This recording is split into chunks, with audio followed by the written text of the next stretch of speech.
Chapter 230. A rather rare double-horse carriage quickly drove out of Banta City's west gate. The wheels rolled over the falling rain road and quickly headed in the direction of the falling rain valley. Sui looked away from the road project in the outskirts of Banta City and turned to look over the people in the carriage. Finally he looked at Sophia sitting next to Steele and Agnes and suddenly revealed a smile. Sophia immediately looked at him. "What are you smiling at?" Sui shook his head. "No, don't misunderstand. I'm just curious, why did you insist on coming with us? The falling rain valley is close to 60 kilometers away, and even with the road, it isn't a comfortable thing to go back and forth. I feel that staying in Banta City is a better choice." "Humph, I like it, what can you do about it?" Sophia said with a stiff neck. Sui shook his head, thinking that he indeed couldn't do anything about it. But he was very curious why Sophia was still staying in Banta City and wasn't willing to return to Anvilmar City. When Hank Wilson left, she wasn't willing to go with him, so it could be said that she wanted to be with Kennard. But now that Kennard was determined to stay in New Flyer as the general manager, he wouldn't leave Banta City for a long time, so it wasn't right for Sophia to continue staying here. Of course, Sui couldn't directly ask this question, otherwise it would be chasing Sophia away. "Chairman, Sophia is this willful, I ask you to forgive her," Kennard beside Sui said in an apologetic voice. Without waiting for Sui to respond, Sophia glared at him again. She pointed at Kennard and stomped her foot as she shouted, "Big brother, you're actually not helping me. Now that you've become his subordinate, do you want to side with him? You don't even want to help your little sister?" Kennard looked up. "I'll help whoever is reasonable. The chairman is right, we're going out for the company's business, so why do you insist on coming with us?" "So what if it's official business?" Sophia snorted coldly. "Then again, I'm not with you, I'm with Big Sister Steele and Big Sister Agnes. You can't control me." After saying this, Sophia grabbed Steele and Agnes' hands without any hesitation, with a look of provocation on her face. Kennard knitted his brows. Because Sophia had pulled Steele and Agnes in, he couldn't reprimand her. However, Steele and Agnes' reactions were outside of Sophia's expectations. Steele was still all right. She only furrowed her brows slightly and shook her head helplessly. She sighed and looked as if she could not do anything about Sophia. Agnes took her hand out of Sophia's grasp and seriously said while looking at her, "Young Miss Sophia, I'm on a business trip with the chairman this time and have some business to take care of, so please don't bother me." Obstruct? Sophia never thought that Agnes would say such impolite words, so she looked at Agnes with wide eyes. "You're actually saying that I'm obstructing you? Big Sister Agnes, you're making me too sad." "Sad?" Agnes looked at Sophia and then turned to ask Sui, "Chairman, you said that humans would cry when they are sad, but she isn't crying right now. That means she isn't sad, right?" After saying this, he turned to Sophia and said with a serious expression, "Young Miss Sophia, the reason why we elves didn't like to interact with humans before was because humans like to lie. If you really want to be friends with me, I hope you won't lie to me. I'm very unhappy." Seeing Sophia blinking her eyes and not knowing what to do, Sui almost couldn't help laughing. For a little girl like Sophia, who had been spoiled since she was young and had become very willful, other people's words really didn't have any effect on her. If he wanted to control her, perhaps it really would have to be a natural idiot like Agnes. The expression on Kennard's face was also very interesting. He was the most familiar with Sophia's willful personality that was close to being unreasonable. Normally even his father couldn't control her, but now she had been rendered speechless by Agnes' words. He couldn't help wanting to laugh. Of course, this was based on the fact that Agnes was an elf. Otherwise, even if it was Steele who was also a human girl that Sophia loved, it would definitely make Sophia unhappy. Perhaps she would even directly talk back to her. Seeing Sophia's blank face reveal an aggrieved expression and her little mouth pouting, Steele revealed a faint smile and first explained to Agnes, Agnes, humans won't always cry when they are sad. Some people might be sad, but you won't be able to see it from their appearance. Some people will show a sad expression, and only people who are sad to a certain degree will truly cry. Is that so? Agnes looked at Sue with a look of inquiry. It's like this. Seeing Sophia reveal an aggrieved expression, Sue could only help her smooth things over. When I said before that humans would cry when they are sad, that was just a general description. As for the specific situation, it needs to be analyzed and can't be generalized. For example, even if some humans cry, that doesn't mean they are sad. There are even some people who cry when they are happy, so it's impossible to tell if a human is sad just by looking at whether they cry or not. It's like this. Agnes gave a soft nod. After thinking for a bit, she couldn't help saying in an emotional voice, "Humans really are complicated. If we elves have any emotions, we will definitely reveal them." Hearing this, Sophia immediately forgot her aggrieved expression and curiously asked, "Then big sister Agnes, have you ever been sad and cried before?" Agnes carefully thought for a bit before nodding. I remember when I was young, I saw a flower gradually wither away, so I cried from sadness." Everyone in the carriage was speechless. Sophia was stunned for a bit before softly saying in an emotional voice, "Big sister Agnes, so you were this sensitive. But if you cried from sadness just because a flower withered and died, wouldn't you be sad and cry often?" Agnes shook her head. "No, I won't now. Because under the guidance of the elder, I understood that the birth and death of any living being is a natural law. This is a very normal matter, and there is no need to be sad about it. I think that even if you all died in front of me, I wouldn't cry from sadness." Everyone was speechless again. Although this was the nature of the elves, Agnes saying this in front of everyone made them feel that she was too cold and heartless.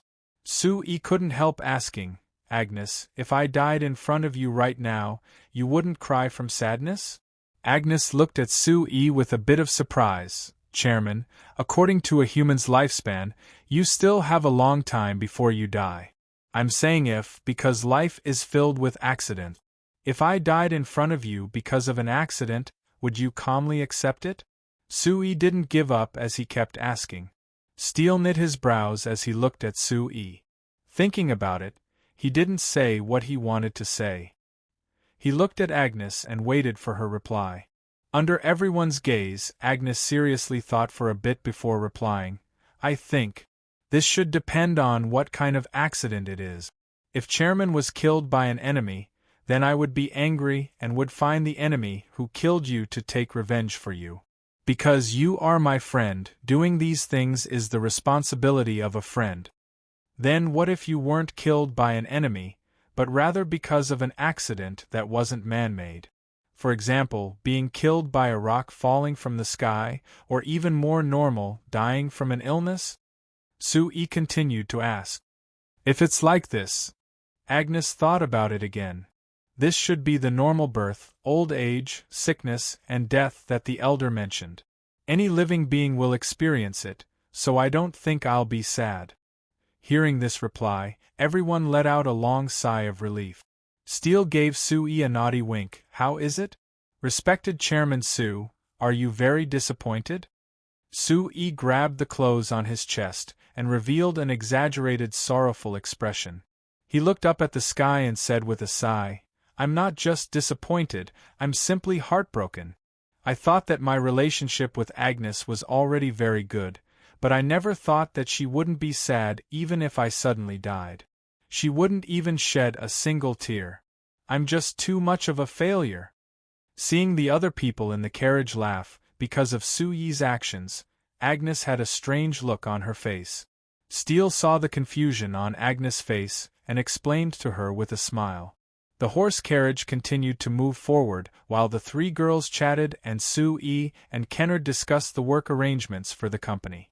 After 3 hours, they finally slowly entered the falling rain valley. This was Kennard and Sophia's first time coming to the falling rain valley. although when they were in Banta City, many people had described the falling rain valley to them. After personally seeing it, the two of them were still shocked by the magnificent and beautiful scene in front of them. "Chairman, this really is a large move," Kennard couldn't help praising. "I believe that anyone who is suspicious of you, as long as you bring them here to take a look at this falling rain valley, all their suspicions will vanish like smoke in thin air." "This means that before you saw the falling rain valley, you had some doubts about me in your heart?"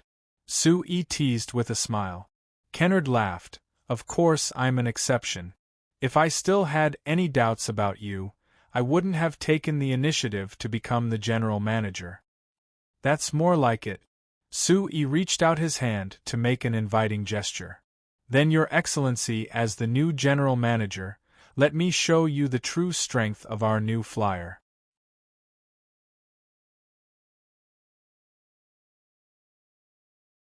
Chapter 231. The development of the Falling Rain Valley had already begun before the Falling Rain Road opened, and it had been close to 2 months since the Falling Rain Road opened. Compared to last time when Sue came here with Chairman Pompey, the current Falling Rain Valley was much more complete. Whether it was the living area or the industrial area, it was much bigger than before. The current Falling Rain Valley had truly become the production base of the new flyer. First was the steel mill that was the foundation of the heavy industry. Now that the second furnace had been built, once the initial tests were completed, the monthly output of the steel mill would surpass 100,000 tons. But as the magic machines became more popular in the Lampari Kingdom, adding in the cooperation with the Walmart Chamber of Commerce, there were more and more companies producing magic machines in Banta City. There was more and more demand for the various alloys produced by the Shinfei steel mill, so even 100,000 tons wouldn't be enough. Moreover, as the use of alloys became more widespread, more and more companies realized that these alloys had better properties than normal iron. So other than the magic machines, there were many other companies that had a strong demand for these alloys. Just last month, even if they ignored the new flyer's demand, the orders for these alloys added up to over 50,000 tons. It even surpassed the output of the steel mill. If it wasn't for this, Sue wouldn't have had Chief Saluka and Chief Monto build the second furnace this quickly. If the second furnace was put into production, the monthly output could satisfy all the current demand. Just this steel mill alone would be able to generate a large profit of several 100,000 gold coins each month. Moreover, the steel mill wasn't the only factory that could earn money in the Falling Rain Valley. As the Falling Rain Valley was gradually opened up, a large number of factories were gradually completed. Sue had already moved most of the production lines from the 2 workshops in the Santon Manor. It was different from before where different production lines were squeezed into a single workshop. This time Sue directly separated the production lines of different products. Each production line had its own workshop, which was several times more spacious than before. At the same time, because of the improvement of the space, Sue was equipped with 1 or even several production lines for each different product, thus greatly increasing the output. For example, the most popular thing in Banta City and the surrounding cities was the magic bread maker. So Sue directly increased the production line from before by 4 lines, increasing the production from around 10,000 units to over 30,000 units a month. For this, Sue had recruited 100 more workers for the magic bread maker workshop. Adding in the automatic magic rice cooker workshop, the magic refrigerator workshop, the magic air conditioner workshop, and other workshops that were in high demand, the Frestec Chamber of Commerce had recruited over 1,000 workers in the past few months. Right now there were close to 2,000 workers in the various workshops of the Frestec Chamber of Commerce's household magic machine factory. And this was only the number of human workers. Because of the hard work of Chief Saluka and Chief Monto, there were many dwarves from other dwarven tribes that had moved to the Falling Rain Valley. There were over 3,000 dwarves and there were close to 1,000 dwarves working in the new flyer factories. Adding in the 100 elven workers from the Night Song tribe, there were over 1,000 workers from other races in the factories under the New Flyers name, taking up over a third of the total workforce. Not to mention the Lampari Kingdom, this situation was unprecedented in the signs. The other companies would only hire a few dwarven craftsmen, but the New Flyer had hired close to 1,000 at once. It was already very rare for other people to see an elf in their lifetime, but the New Flyer had stuffed over 100 elves into a single tire workshop. Even if Kennard was considered knowledgeable and already knew about this, so he was mentally prepared, when he saw the dwarves running all over the place in the falling rain valley, he was still stunned and had a look of shock on his face. "Chairman, I really want to know, where did you find all these dwarves? Not to mention that even the proud elves of the legends have come to our company to do simple work. Do you have some kind of special charm?" "Ha ha, you're not the first person to ask this question. I only have one explanation for this. It's very simple, it's because I'm handsome." Sui gave a narcissistic look while laughing. Kennard wanted to roll his eyes at Sui, but the good education he had received since he was young made him endure this kind of disrespectful behavior. After being led around each factory by Sui, Kennard couldn't help being filled with shock. Actually, before coming to Banta City, he had already gained a bit of understanding of the New Flyer through some channels. Although Hannes respected Sui very much and was very optimistic about the development of the New Flyer, even Hannes had to admit that the New Flyer was only a small company in Banta City. It couldn't even be considered a second-rate company in the entire Lampari Kingdom. So at this time, Kennard still had a bit of contempt for the New Flyer in his heart. But after coming to Banta City and seeing the changes that the New Flyer had brought to Banta City, Kennard found that his understanding of the New Flyer was just too shallow. Perhaps the New Flyer couldn't compare to a first-class company like the Walmart Chamber of Commerce in terms of strength, but no matter what product the New Flyer made, it could create a trend in Banta City and the surrounding cities, even creating an industrial chain. This was something that the Walmart Chamber of Commerce couldn't do no matter what. Now that he came to the Falling Rain Valley and personally saw the various workshops and the orderly production scene, Kennard's understanding of the New Flyer was refreshed once again. Just based on the scale of this production base, those people who looked down on the New Flyer might have made a mistake in their judgment. Actually, the New Flyer wasn't weak at all. Not to mention that there was a magnificent steel mill in the Falling Rain Valley. Personally seeing the molten iron flowing out of the furnace, Kennard was certain in his heart. Even if there was only this steel mill, if it continued developing, the New Flyer would definitely become a first-class company in the kingdom. Connecting this to the grand layout of the Falling Rain Valley production base, Kennard's admiration for Sui became even stronger. If it was said that he felt that Hannes' evaluation of Sui was a bit exaggerated at first, now he even felt that Hannes' evaluation was too conservative. Sui naturally didn't know that just bringing Kennard around the Falling Rain Valley and letting him familiarize himself with the factories under the company as the general manager, as well as letting him meet the people in charge, would actually give him such a deep sense of recognition. After giving Kennard to Chief Saluka and the others to take care of, Sui went to the tire factory alone.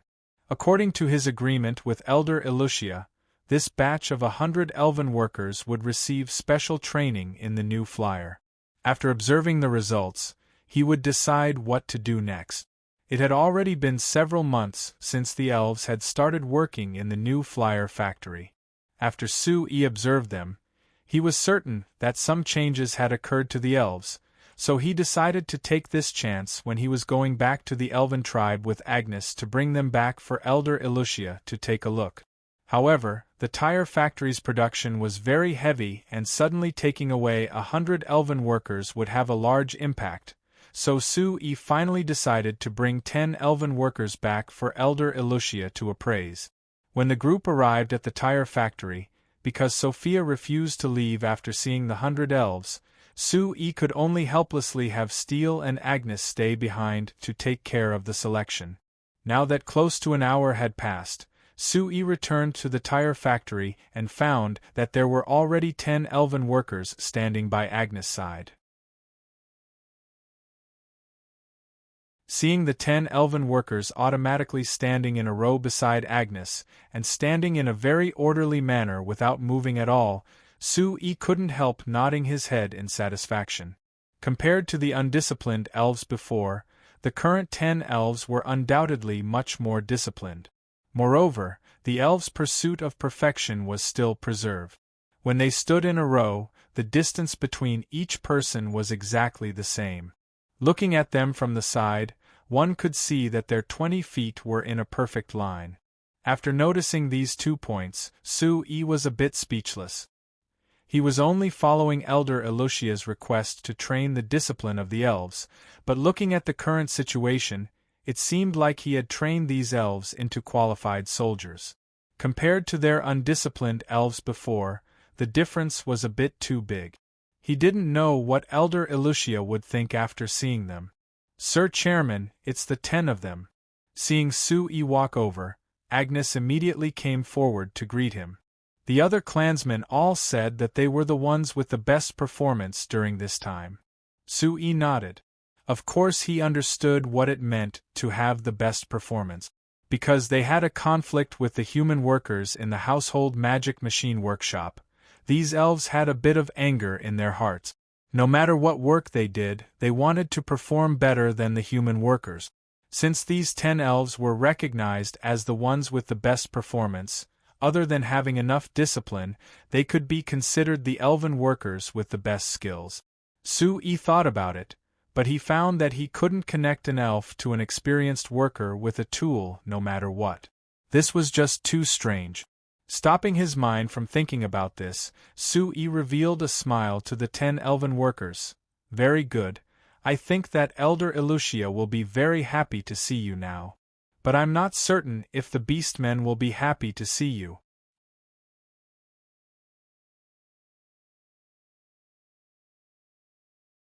Chapter 232. You want to negotiate with the beastmen? Elder Elucia looked at Sue-E in surprise. "Why? If I said that I wanted to solve the problem of the falling rainforest's water source, would Elder Elucia believe me?" Sue-E said with a faint smile. Elder Elucia looked at Sue-E for a while before shaking her head. "I'm afraid I won't believe you. Because you said it last time, you are a human merchant and you won't do things that don't benefit you." Sue-E laughed. "You really are wise. If your clansmen were as wise as you wouldn't need to spend so much effort to train them." Elder Elucia looked at the 10 elven workers Sue-E brought back and said with a soft sigh, "Actually, before the race wars, although we elves were stubborn and lazy, it wasn't as serious as it is now. But now that we've lived in the forest for thousands of years, our clansmen have lost many of their advantages from before." "Then, Elder Elucia, do you think that these clansmen have changed after my special training?" Sue-E asked. Elder Elucia looked at the 10 elves for a while before saying with a nod, "It should be a large change. Although I can't see the specific effects right now, I feel that their performance will be much better than if they stayed in the tribe. Let's return to the topic from before. I still can't see what benefits there are in negotiating with the beastmen. Because the problem of the Sandy River doesn't just trouble your tribe, it has even affected downstream, affecting Banta City.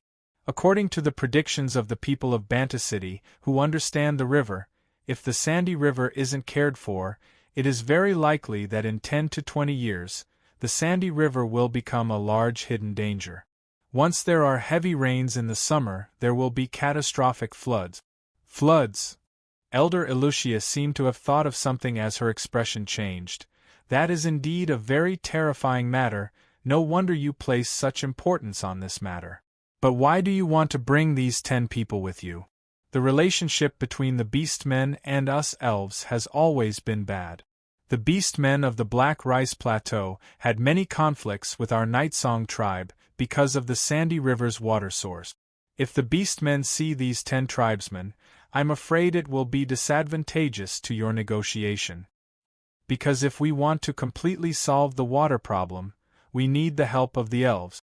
If you can't take this opportunity to reconcile the relationship between your two clans, I'm afraid that if you want to completely control Sandy River, you will have to use some means that I don't want to see. Su-Yi said helplessly. You're not willing to use your methods? Elder Elusia took a deep look at Su-Yi, but she didn't keep asking. However, Elder Elusia agreed to Su-Yi's request.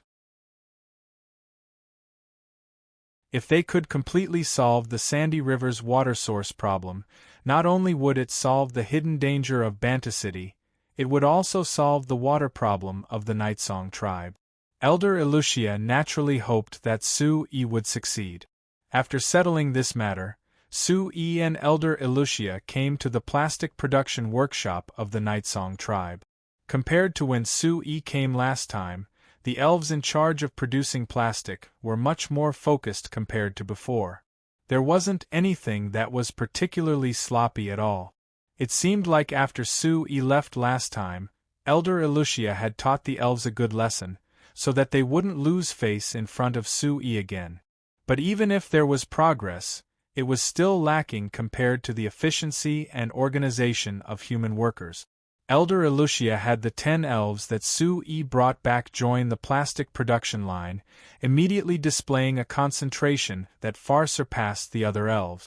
The other elves were still a bit unconvinced when they saw Su-Yi because they didn't understand why Elder Elusia would send their clansmen to work for a human and accept his orders. For the proud elves, this was simply an insult to them. But after seeing how the 10 elves worked, the unconvinced and even anger in the hearts of the elves instantly disappeared.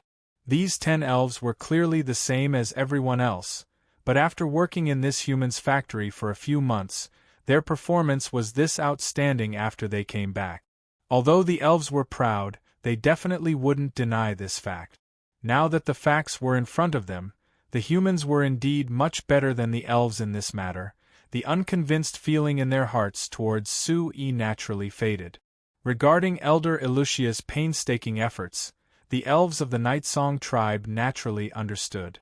So after seeing the performance of the 10 elves, the rest of the elves actually directly requested Elder Elusia to go to Su-Yi's factory to receive training.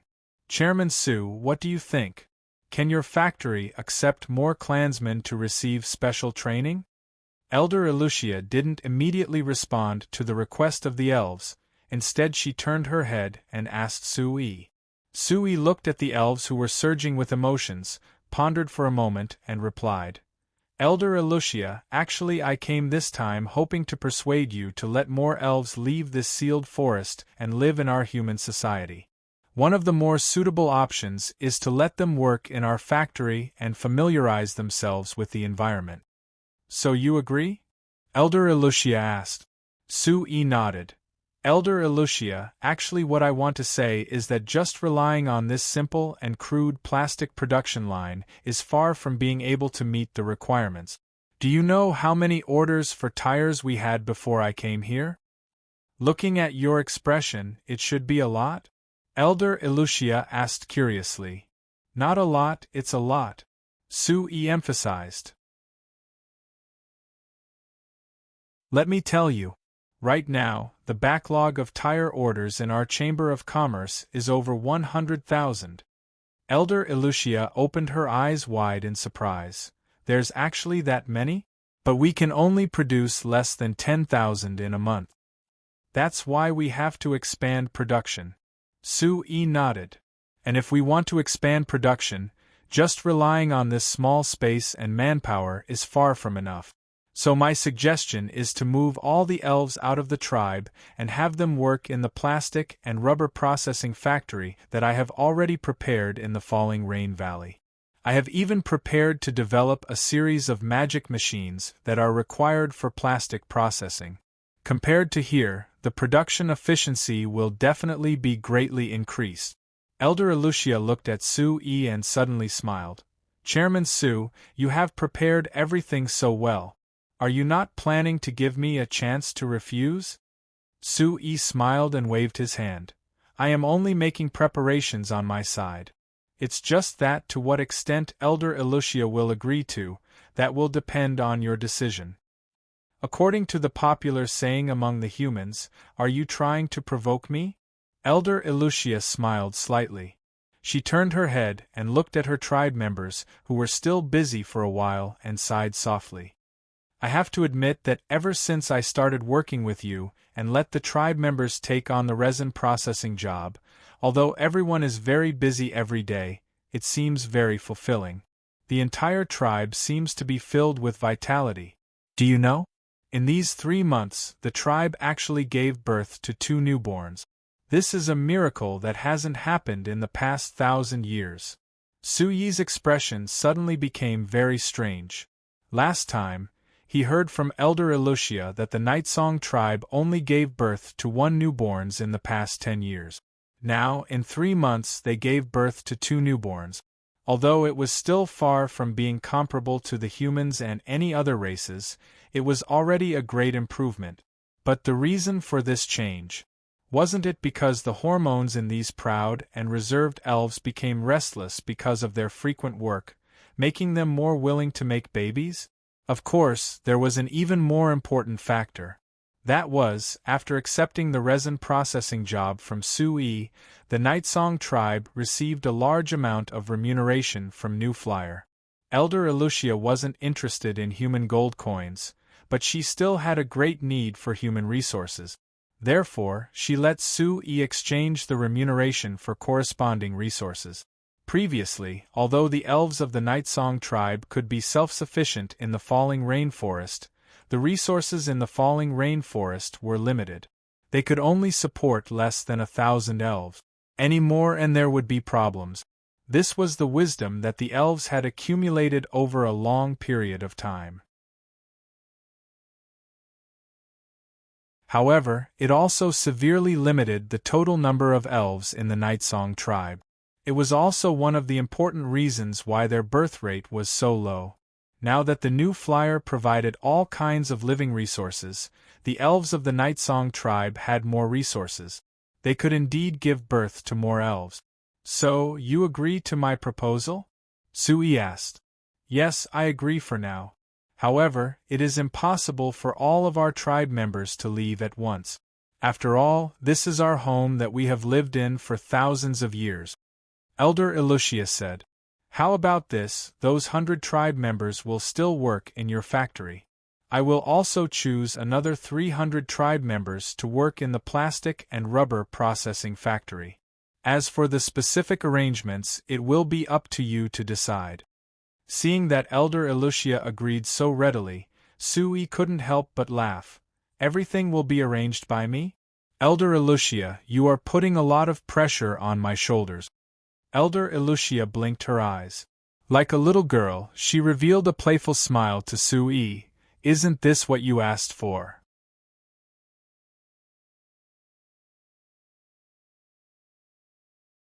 Chapter 233. 2 days later, Sui, Steel, Agnes, and the 10 elves from before appeared in a small town on the outskirts of the Black Rice Wasteland. This small town named Zamora was built by the Sandy River. It was the human town closest to the Black Rice Wasteland. Although the humans had ruled all the signs, the other races hadn't completely died out. The beastmen still had the strongest strength. Even if they couldn't pose any threat to the human forces, they could still control a piece of land that belonged to them. Of course, the Black Rice Wasteland didn't have any value to the humans of the signs because this wasteland was really a wasteland. There wasn't a single piece of land that could be cultivated. There wasn't a single human country that was bored enough to come to the beastmen to steal this piece of land. Although the beastmen didn't know magic, most of them had strong bodies and strong individual battle strength. If they really came to steal the living space of the beastmen, forcing the beastmen to go all out against the humans, the losses wouldn't be small. This kind of losing business, of course no humans would do it. When Suyi's group entered this small town that only had 2 streets and was less than 200 meters from east to west, Chairman Cruz of the Amsterdam Chamber of Commerce and Chairman Renersa of the Renekton Chamber of Commerce, who had been waiting for them, noticed them and immediately came forward. "Sorry, I've made you wait." Su Yi's apology was of course mainly for Chairman Renersa. Chairman Renersa had a strong body and his smile was like the sound of a bell, looking very heroic. "Ha ha, it's nothing. We just arrived and were organizing the motorcade. We were waiting for Chairman Su's group to arrive before we set off together." Chairman Renersa nodded to Steele beside Su Yi before his eyes fell onto Agnes and the 10 elves behind Su Yi, slightly knitting his brows. "Chairman Su, are these elves also coming?" If one was to talk about who had seen elves the most in Banta City, before Su Yi, it was definitely Chairman Renersa. Because the Renekton Chamber of Commerce had always been doing business with the Beastmen tribes of the Black Rice Wasteland, Chairman Renersa would often come to the Black Rice Wasteland and would even be a guest of the Beastmen tribes. In the Beastmen tribes, he had seen the elves a few times. But because of this, he knew better than anyone that the relationship between the Beastmen and the elves wasn't good. Even if it wasn't to the point where they would start fighting as soon as they met, there would definitely be sparks flying everywhere. It would be impossible for them to even communicate normally. When Su Yi told him that he wanted to follow his caravan to the Beastmen tribe in the Black Rice Wasteland, he didn't care too much about it and readily agreed. But now, he found out that Su Yi wanted to bring the elves with him, which was a big problem. Su Yi naturally saw Chairman Renersa's worries, so he said with a smile, "Chairman Renersa, please don't worry. When we reach the Beastmen tribe's territory, these elves will use their shadow concealment spell and won't appear unless it's necessary." "It's fine if it's like this." Chairman Renersa nodded. He couldn't help looking at Su Yi with a bit of surprise in his eyes. This Chairman Su, he could actually have 11 elves as his bodyguards. It really was like the rumors, he had a special relationship with the elves of the Falling Rain Forest. But he didn't know that he had misunderstood. When Chairman Renersa and Su Yi finished talking, Chairman Cruz on the side came over and complained to Su Yi, "I say, Chairman Su, there are no roads from Banta City to here, so I'm really tired from running all the way here." "You had me run all the way here, if there aren't any benefits, I won't do it." Su Yi laughed. "You're right, I had you come because I wanted to see how the road between Banta City and the Black Rice Wasteland should be built." As soon as his voice fell, Chairman Cruz, Chairman Renersa, and Steele all looked at Su Yi with wide eyes. "Chairman Su, are you joking?" Chairman Cruz couldn't help saying in a loud voice. "What can you do with building this road? To make it easier for the Beastmen to cause trouble in our human territory?" Su Yi gave a sigh and shook his head. "Chairman Cruz, you've worked with me for this long, could it be that you don't know that I'm a person who won't do things without benefits?" Chairman Cruz knit his brows and doubtfully looked at Su Yi. "I know that you won't do things without benefits, but why can't I see any benefits in building this road?" Su Yi looked up at the sky. "I'll tell you slowly on the way." The Renekton Chamber of Commerce's motorcade was very large, with 13 horse carriages. Based on the mountain of goods in the horse carriages, the Renekton Chamber of Commerce shouldn't be doing business with just a single Beastmen tribe. The relationship between the Beastmen and humans wasn't that good, so if this caravan rashly entered the Beastmen's territory, there was a high chance of encountering them. So the Renekton Chamber of Commerce was different from most of the other companies in Banta City. They had specially set up a company's guards and hired mercenaries to guard the motorcade. After Su Yi sat in the horse carriage, he looked at the mercenaries guarding the sides of the motorcade and couldn't help praising. "Just based on their appearance, I can tell that these guards are all veterans who have been through hundreds of battles. Chairman Renersa, if your company's guards were taken out, they wouldn't be worse than the regular army of the kingdom." Chairman Renersa revealed a proud smile. "Actually, these guards are veterans who have retired from the kingdom's army, so each guard has rich battle experience." I dare say that as long as they are equipped with the same equipment as the kingdom's army, a single small team of them would be able to destroy 2 small teams of the kingdom's army. No wonder your company has been doing business on the Black Rice Wasteland for so long, but there has never been a problem. Sui praised. If there has never been a problem, then it must be a lie. Chairman Renursa laughed. Chairman Renursa said with a smile, there are over 100 large and small beastmen tribes on the Black Rice Wasteland. Although our company has established relations with most of the beastmen tribes, there are always some blind beastmen that come knocking. We can't stop them every time. Just 4 months ago, a caravan that came here was robbed by an unknown beastman tribe. It was a good thing those beastmen were smart and only stole the goods and didn't hurt anyone, otherwise our losses would have been large. Only stole the goods and didn't hurt anyone? Sui felt a bit strange. The beastmen know the rules this well? Do they dare not know? Chairman Renursa coldly snorted and said, in the beginning, these beastmen would also injure and even kill people during their robberies. But every time this happened, I would request the kingdom's army stationed here to massacre the robbing beastman tribe. After a few times, these beastmen began to understand the rules. Even if they rob again, they would only target the goods and wouldn't hurt anyone. Even if they captured someone, they would at most ask for a ransom. If they really wanted to kill someone, they wouldn't have the guts. Sui felt even more strange, since they don't dare to kill, then wouldn't it be fine if you didn't pay them a ransom? This.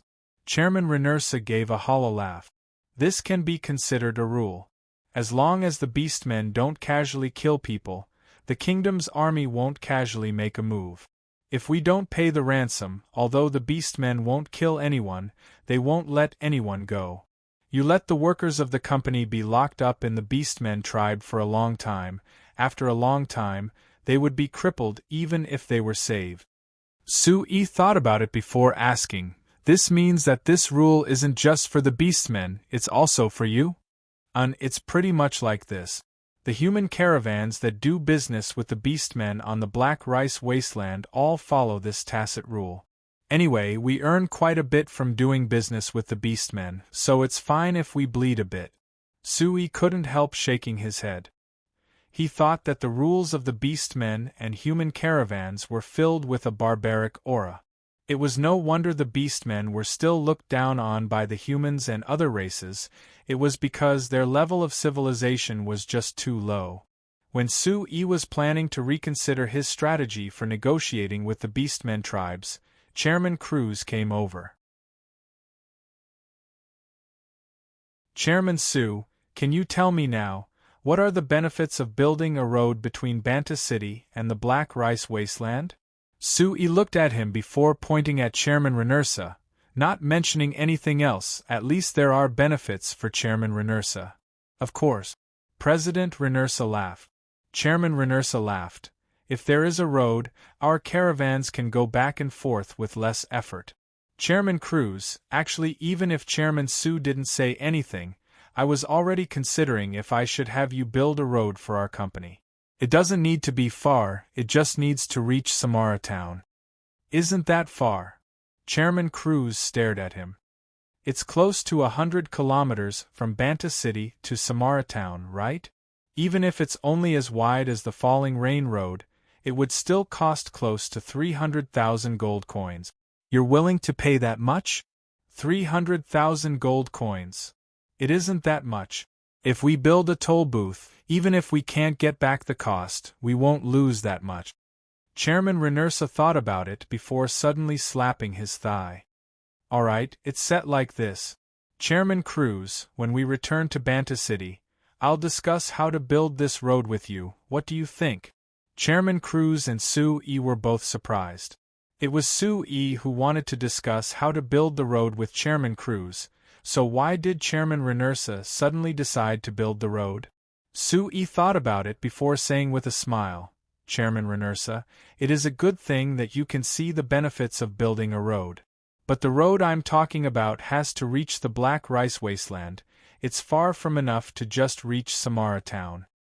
This time, it was Chairman Cruz and Chairman Renersa who looked at Sue-Yi in shock. This fellow actually wanted to build a road to the Beastman's doorstep? Was he crazy?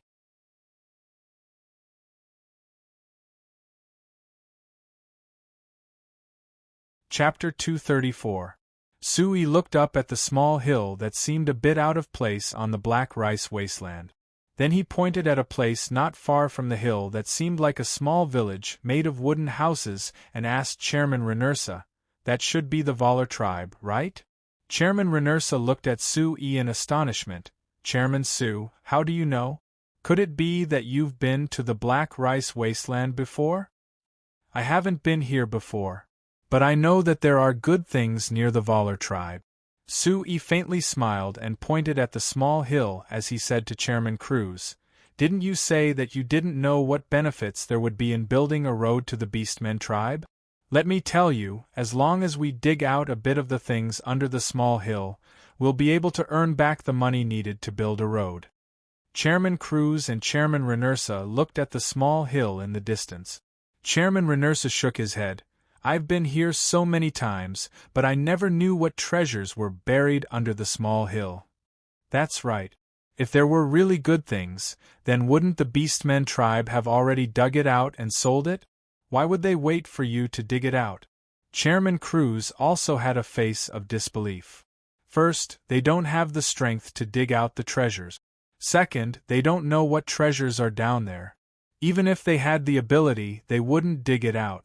Sue-Yi said, "Now that I have the ability to dig out the treasures and also know what they can be used for, if they don't wait for me to dig it out, then who would?"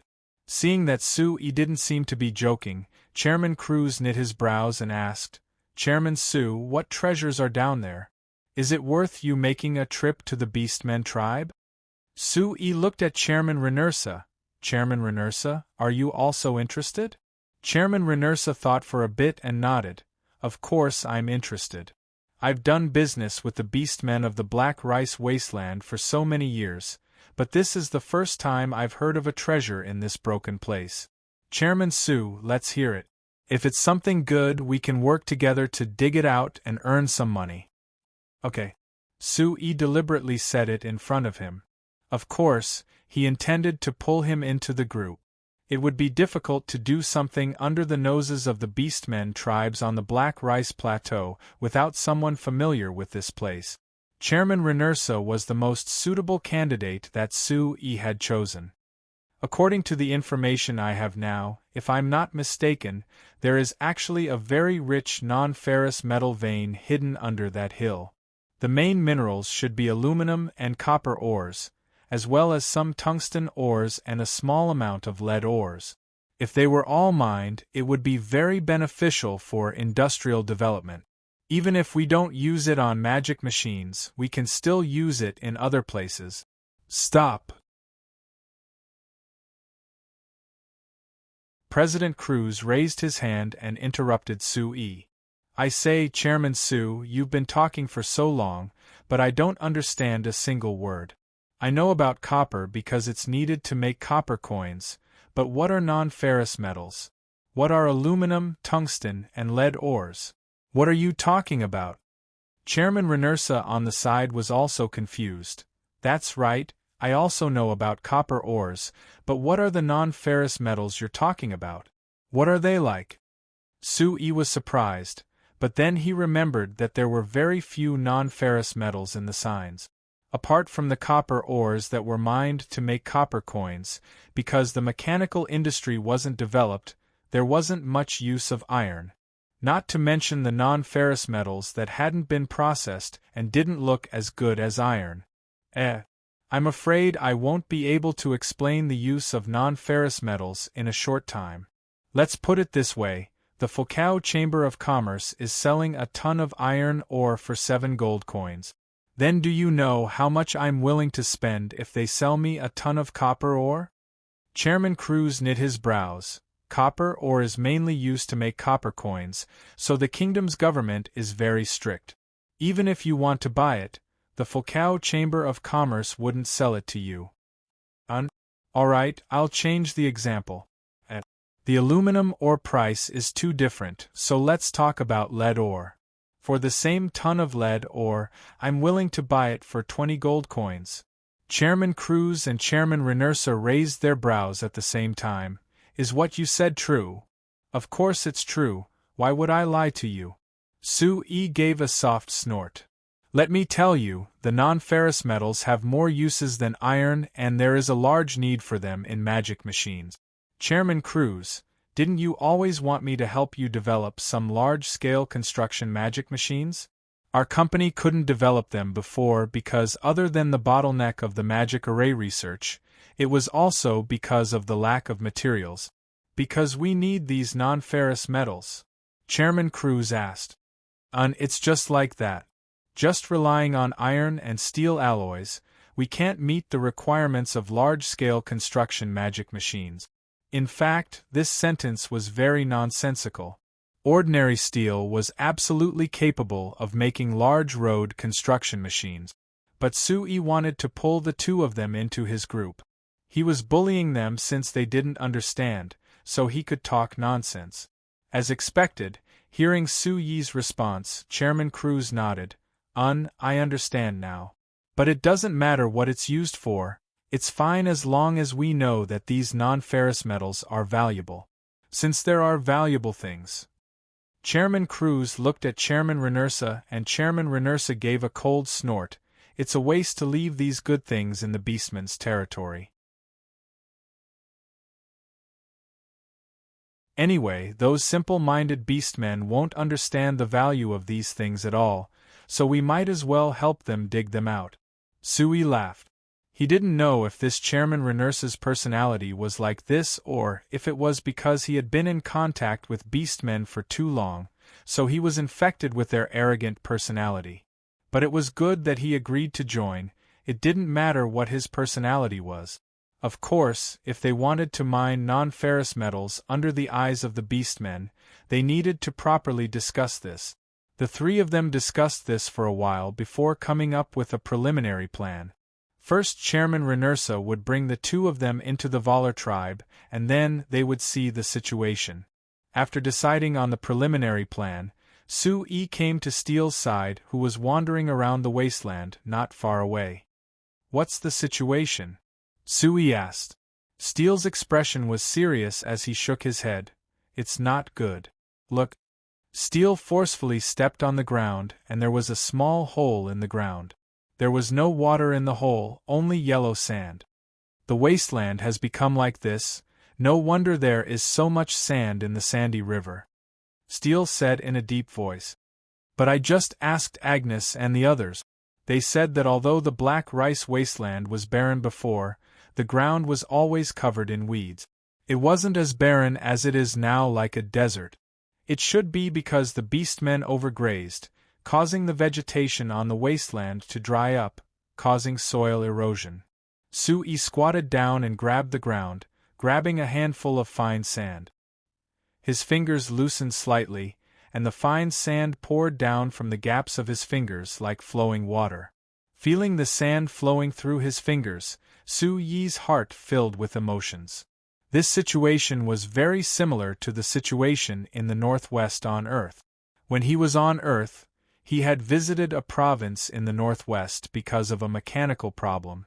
When he saw the wasteland and the yellow sand everywhere, he was very shocked. He was very clear that if this situation wasn't taken care of, the entire land would turn into a desert and no one would be able to live in it. The black rice wasteland in front of him was already showing signs of becoming a desert. If he didn't take care of it, it wouldn't take long before this wasteland turned into a desert.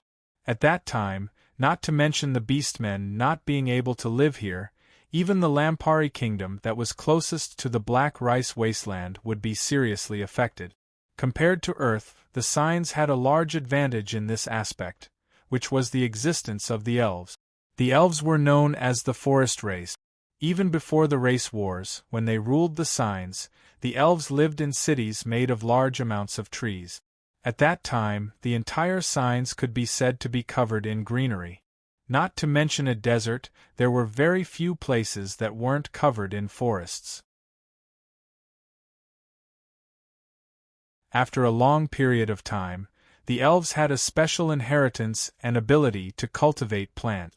The current situation of the Black Rice Wasteland was very troublesome on Earth, but in the eyes of the elves, it wasn't a problem at all.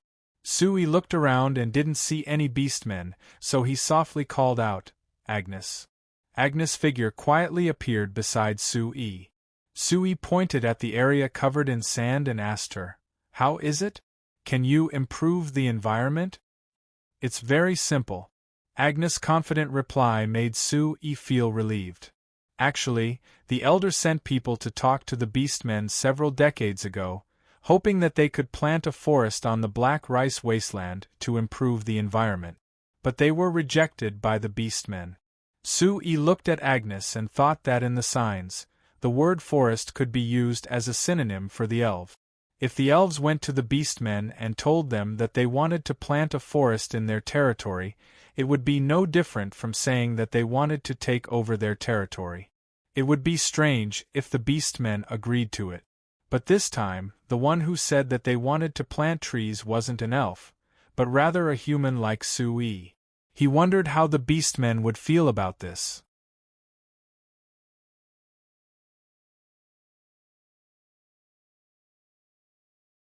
Chapter 235. Valar Tribe's Chief Laming? Valar tilted his large wolf head and looked at the three humans in front of him. His two wolf eyes were filled with doubt. He recognized Chairman Renursa because every once in a while, the Renekton Chamber of Commerce opened by the humans would bring large amounts of things that the tribe urgently needed, such as salt, iron, cloth, clothing, and other things that only humans could make. They would come here to trade. Although this human had used these things to trade for large amounts of precious furs and rare herbs from the beastmen of the Black Rice Wasteland, with both sides agreeing, this was a fair trade. Therefore, the beastmen of the Black Rice Wasteland were quite polite to Chairman Renursa. But this time, Chairman Renursa had not only come himself, he had also brought two unfamiliar humans. What surprised Chief Valar was that the younger and skinnier human actually said that he wanted to do business with the Valar tribe right from the start. Do business together? Humans and beastmen?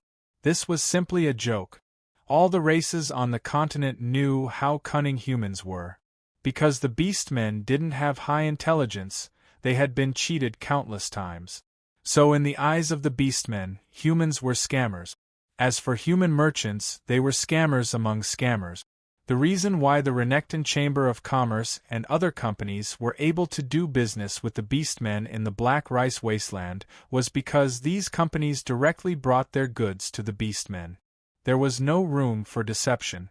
But even so, many beastmen were cheated several times and had their precious treasures exchanged with inferior goods by the human merchants. So when he heard Sui say these words, Chief Valar immediately determined that Sui was a big scammer. If he said that he wanted to do business with the Valar tribe, Chief Valar could try to believe him, but if he said to do business together, this was simply a joke. Based on Chairman Renursa's face, Chief Valar didn't directly send Sui away.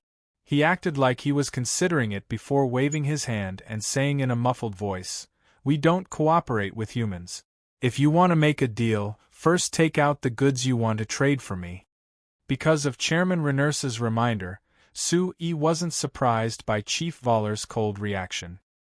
He smiled and continued, "Sir Chief, don't be in a hurry to refuse. Can you listen to the specific cooperation plan first?" Chief Valar impatiently snorted out 2 puffs of air from his nostrils. After thinking about it, he suppressed the irritation in his heart and snorted, "What cooperation plan? Isn't it just you humans trying to take advantage of us? If you still feel this way after hearing this plan, then I promise to leave immediately and not disturb you. But before that, I hope that you can listen of this plan. Actually, this plan is very beneficial to your tribe." Sui said with the same faint smile. "Patriarch Valar, please allow me to speak," President Renursa suddenly said. Chairman Renursa suddenly said, "Chairman Su has a very good reputation in Arbanta City, and the human merchants that have cooperated with him have all obtained great benefits, so you don't need to worry about him lying to you. Other than that, I want to tell you something that will shock you. It is that in the new flyer that Chairman Su opened, other than us human workers, there are also over 1,000 dwarven and elven workers. Dwarves and elves? Chief Valor's eyes widened, and his round eyes were filled with disbelief. How is that possible? I can imagine the dwarves working in your human merchant guild, but how could the elves put down their pride and work for a human like you? I don't believe it. If you don't believe me, there are 11 elven workers from our company waiting outside. I can call them in for you to personally verify it, Sui said. Chief Valor narrowed his eyes as he looked at Sui. After thinking for a bit, he shook his head. Forget it, I don't like seeing those fellows with ugly faces all day long. All right, Chairman Su, since you've said this, tell me about your so-called cooperation plan.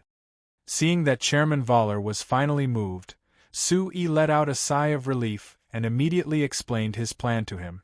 According to Sui's plan, the new flyer was planning to open a mine in the Valor tribe, using the non-ferrous metal veins near the Valor tribe. Because it consumed too much energy to transport the ores, the new flyer was planning to build a non-ferrous metal smelting factory here. Adding in the fact that the residue of the non-ferrous metal smelting factory could be used to make cement, they would also build a cement factory.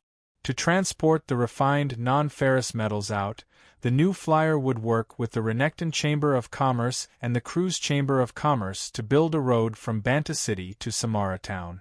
After that, they would first build a narrow road between Samara Town and the Valor tribe.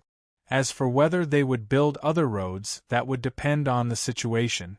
So calculating it like this, the new flyer would have to invest in a mine, 2 factories, and a road in the Valor tribe, which was quite a large investment.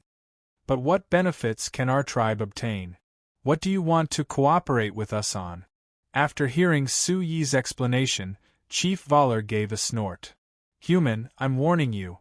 Since this mine you mentioned is in our Valor tribe's territory, we have the final say and you can't do whatever you want.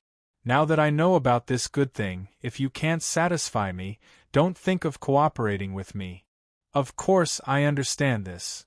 Su-Yi revealed a faint smile. Since you can take the initiative to say the word cooperation, it means that you're already moved. Chief Valor, I understand that this non-ferrous metal mine is in your tribe's territory. That's why I made a special trip here to purchase this mine from you. You want to buy the entire mine? Chief Valor narrowed his eyes as a rare sly look appeared in his eyes. All right, human, how much are you planning to pay? I've heard that you humans spend a lot of money to buy an iron mine. Right, an iron mine can indeed sell for a lot of money among us humans, but Chief Valor, the mine I want to buy this time isn't iron, rather it produces non-ferrous metals. This kind of thing is rarely used in our human society, so it can't be sold for much. So for this mine, of course I can't give you the same price as the iron mine. Su-Yi revealed a bitter smile as he spoke. Chief Valor thought for a while. He thought about the fact that in human society, metals other than iron were rarely used. It seemed that this human called Su-Yi wasn't lying to him. Even if you can't sell it for the same price as an iron mine, it can't be too cheap. Tell me, how much are you planning to pay? Chief Valor asked again. Su-Yi couldn't help but smile.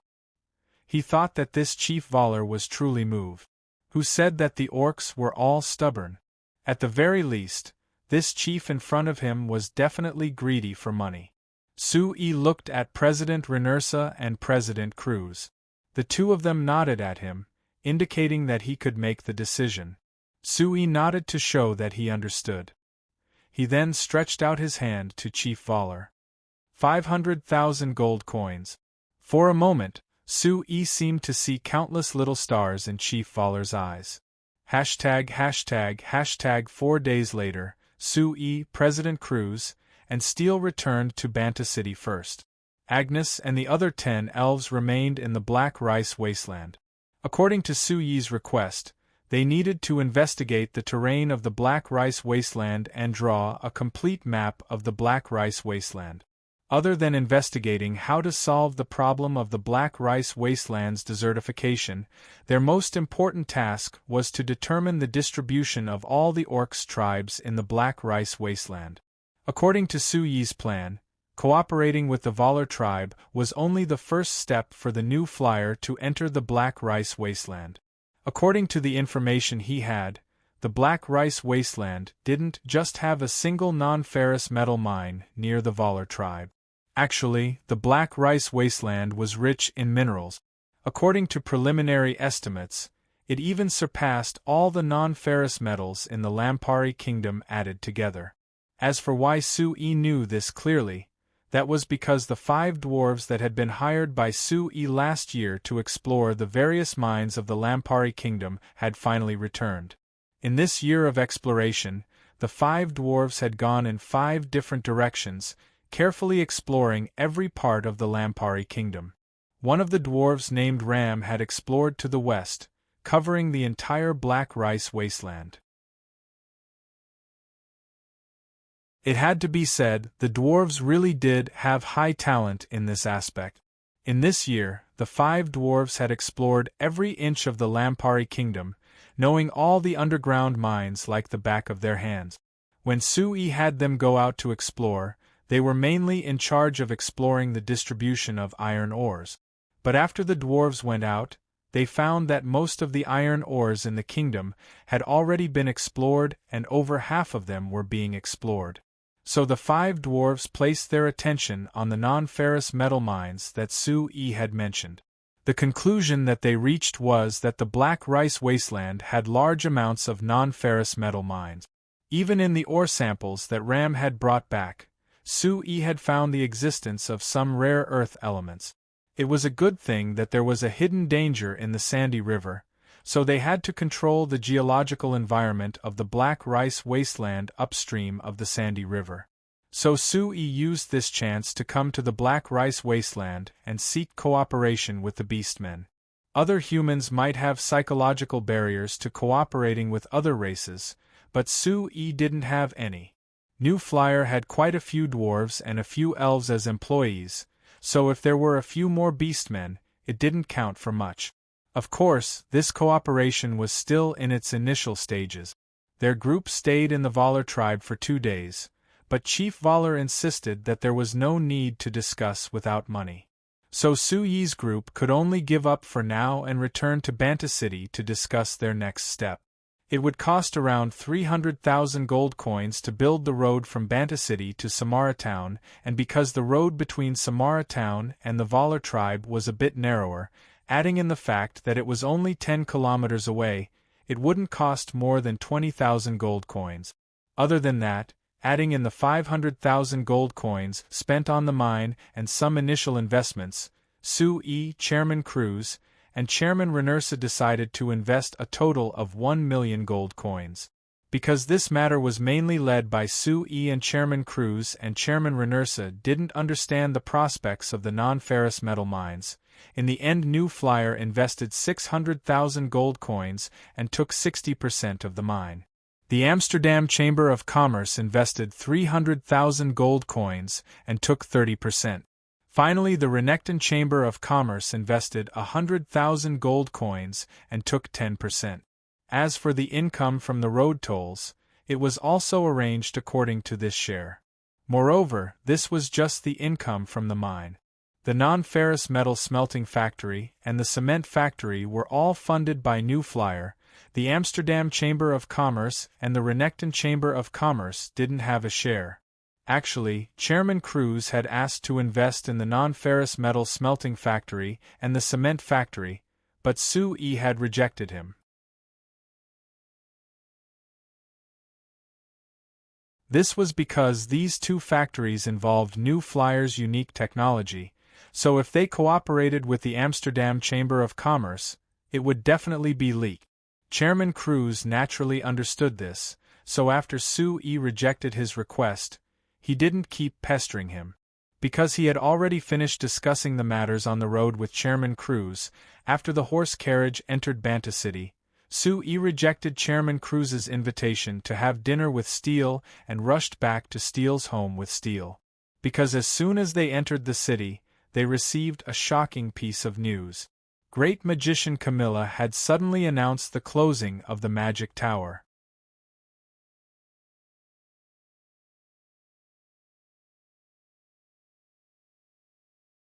Chapter 236.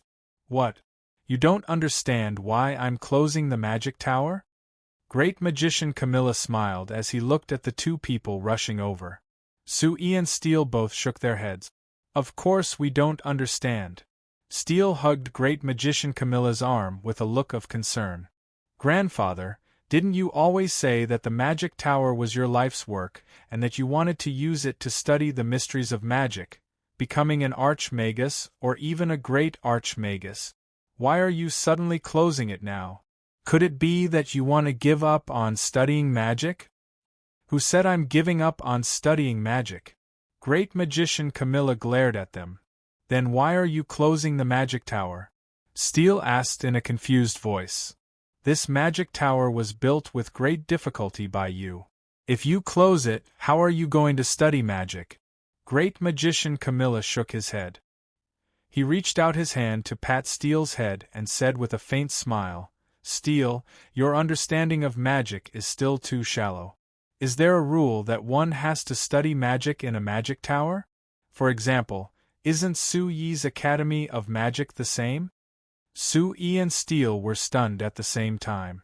Sue couldn't help asking, Your Excellency Great Magician, you wouldn't be planning on going to the Academy of Magic to study magic, right? Great Magician Camilla looked at him. What? You don't welcome me? Sue made a goo-long sound as he swallowed a mouthful of saliva with difficulty. He had a look of disbelief as he stared at Great Magician Camilla. Are you joking?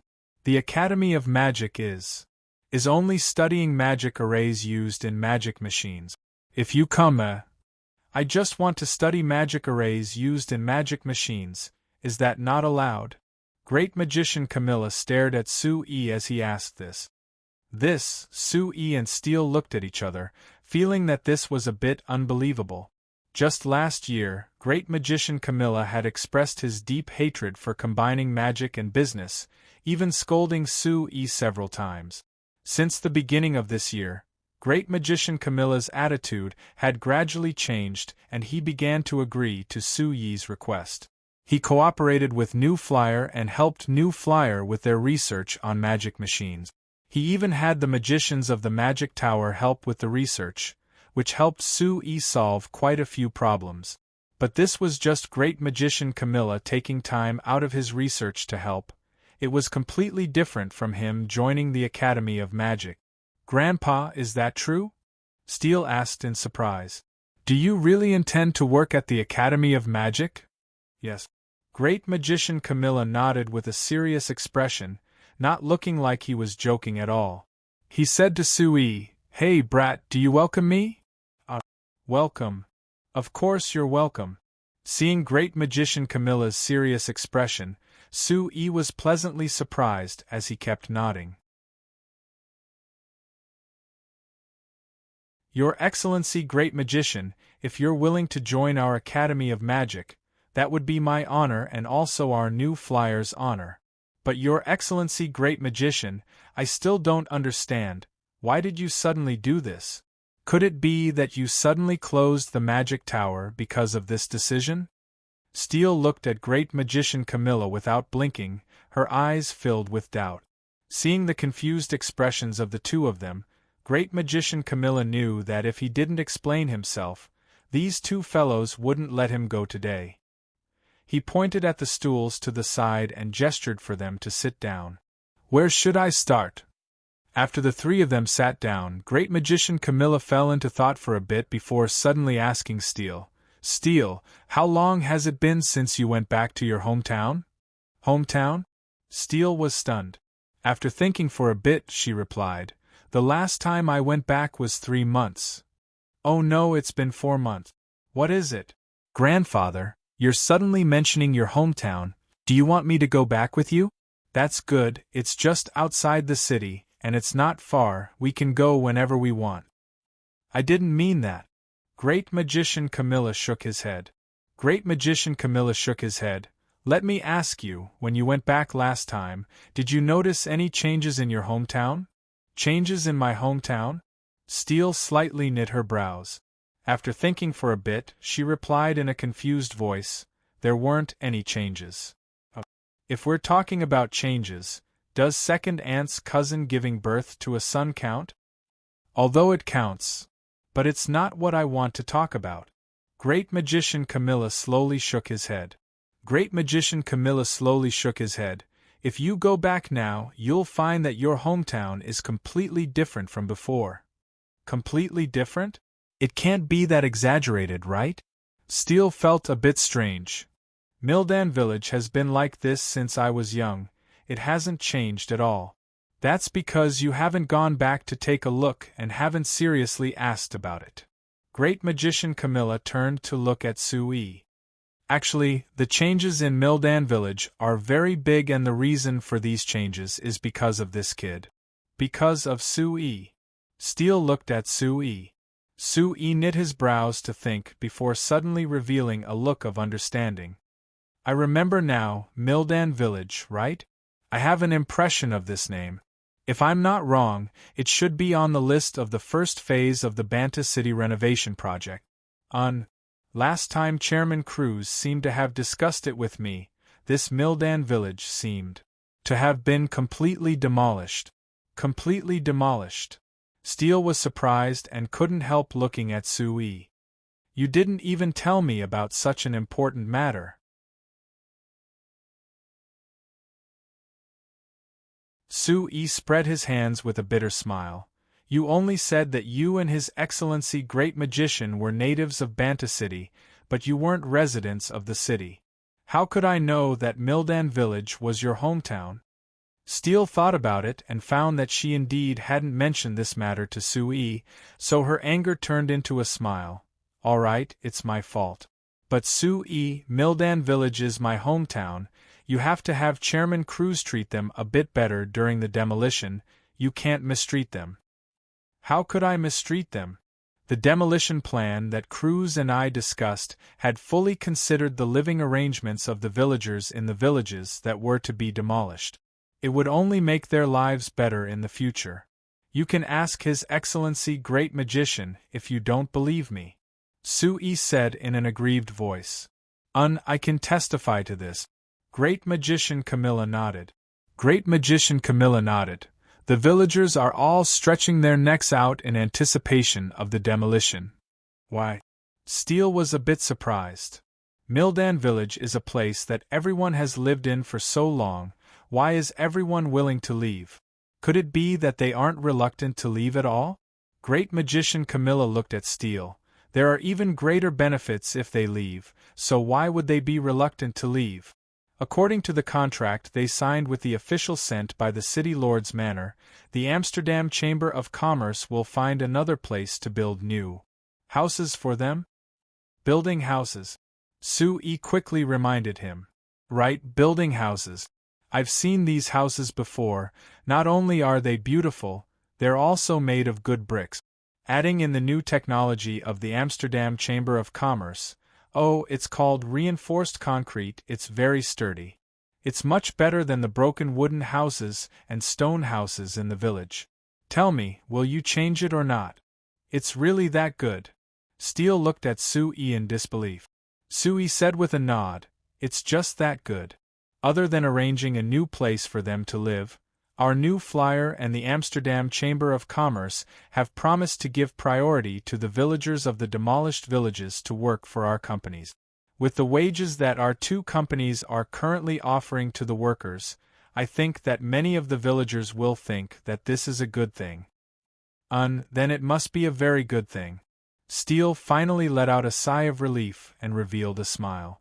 She asked Great Magician Camilla, Grandfather, is this the change you were talking about? But I still don't understand. How is this related to your decision to close the Magic Tower and join the Academy of Magic? Of course it's related. Great Magician Camilla let out a sigh. There was a bit of sadness and a bit of nostalgia on his face. When I returned to the village before, although the relatives and villagers were very respectful to me, I knew that they were more afraid of my identity as a great magician. But when I went back a few days ago, I found that although the villagers were still respectful to me, it was different from before. There was a trace of intimacy in the respect. Moreover, when they talked to me, they would always mention that I had a good granddaughter. How is it related to me? Steele said in a surprised voice. Because you have an outstanding boyfriend named Sue-E, and Sue-E is the new Flyers chairman. Great magician, Camilla said. Sue-E awkwardly rubbed his nose. Your Excellency, great magician, you don't need to praise me like this, right? I'm embarrassed. No need to be embarrassed, because compared to how the villagers praise you, my praise isn't considered much. In their eyes, you've become their savior. Great magician. Camilla paused, as if he was recalling what he saw in Mildan village. Because of the appearance of the new flyer, there are more jobs in Banta City compared to before. Before, the villagers could only work in the fields. Not only were they tired, they also didn't have any income. But now not only is it much easier for them to farm with the agricultural magic machines, they can also find time to do other work. Now the lives of every family in the village are much better than before. Even when I went back, I saw that every family had meat for every meal. It can be said that this is all thanks to you, Sue-E. Sue-E really was a bit embarrassed this time as he said with a dry laugh, Your Excellency, great magician, you really are praising me too much. I just did what I wanted to do and the results were just natural. I didn't think that much. But the villagers' lives improved because of what you did, isn't that a fact? Great magician, Camilla said with a serious look. Great magician, Camilla said with a serious look. Not only Mildan village, I've also gone to the surrounding villages and everyone's lives have improved. As long as you aren't lazy, everyone can live a much better life than before. This change is just too big. Sue-E thought about it before saying with a nod, Yes, Your Excellency, great magician, this is the power of industry that I mentioned before. Developing industry can greatly increase productivity, which will naturally increase people's quality of life. All of this is a natural result, it isn't strange at all. Great magician, Camilla gave a sigh. I didn't understand what you meant before. But after seeing the village this time, I have to admit that you were right before. We magicians study magic all day, but the magic we develop only has destructive power and can't help people's lives at all. But you used magic to develop the magic machine industry, changing the lives of many people in Banta City in such a short period of time. Compared to this, I really am useless as a great magician.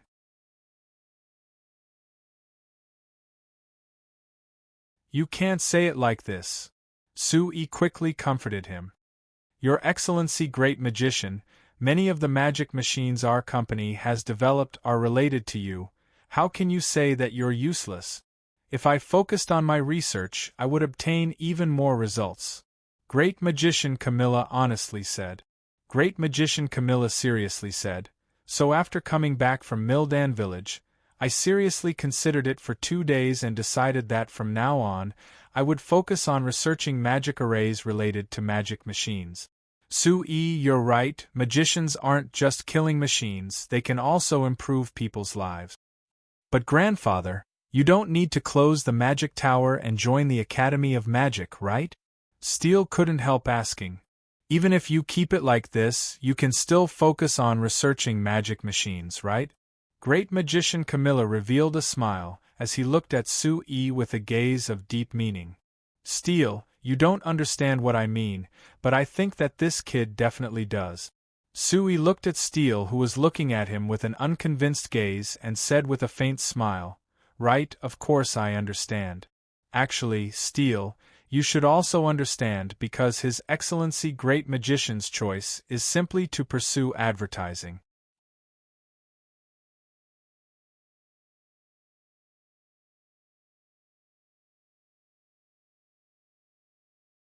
Chapter 237. Just using advertising to describe Great Magician Camilla's decision was far from enough. When Sui announced at the New Flyers press conference that Great Magician Camilla would be joining the New Flyers Academy of Magic, becoming a special researcher for the Magic Research Institute of New Flying Chamber of Commerce, all the reporters jumped out of their chairs in shock. When these newspapers spread the news as fast as they could, everyone's first reaction when they saw the news was disbelief. What kind of person was a great magician? How could he work for a company? This had to be a joke. However, when this news was confirmed, everyone was shocked speechless. What kind of concept was a great magician? In this signs that hadn't had a great magician in many years, this was a powerful existence second only to arch-magi. Even in the Kandla Empire and the Mala Empire, great magicians were high-up characters, receiving the respect and admiration of everyone. In a small country like the Lampari Kingdom, because there were no arch-magi, the 5 great magicians represented all the magicians in the Lampari Kingdom. It could be said that any great magician was an important existence in the Lampari Kingdom. Many people even felt that a great magician was on the same level as the king. So when the news of Great Magician Camilla joining the New Flyer was spread, it immediately created an earthquake in the Lampari Kingdom. Not only were all the magicians in the kingdom paying attention to this matter, everyone in the kingdom couldn't help paying attention to this matter. And in this matter, the other main character, the New Flyer, naturally attracted everyone's attention. Although the New Flyer had already gained a bit of fame in the Lampari Kingdom because of their new magic machines, before this, there weren't many people who knew about the New Flyer. This was because even if most citizens bought Shinfei brand magic machines at home, they wouldn't care what the company that made them was called. But now that this matter had happened, the name New Flyer had spread to every corner of the Lampari Kingdom. Thinking about it, even a great magician was willing to work for the New Flyer. This company must be incredible.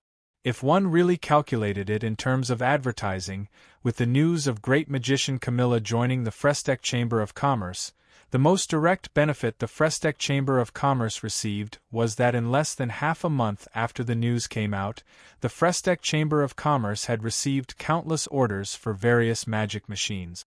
As for the household magic machines that were more widely used, the orders added together in this short period of time even surpassed the sales in the past 3 months. Even the magic fan and the magic refrigerator that were clearly out of season, there were also incomparably large orders. It could be said that just because of great magician Camilla's decision, the New Flyer had suddenly earned a shocking profit of over 1 million gold coins in a short period of time. If one wanted to talk about advertising, what kind of advertisement could have such a terrifying effect? Of course, with the output of the New Flyer's factories, it would take quite a bit of time to digest these orders. So strictly speaking, it couldn't be said that the New Flyer had earned such a large profit in such a short period of time. Of course, because of this matter, the New Flyer's fame had spread across the Lampari Kingdom.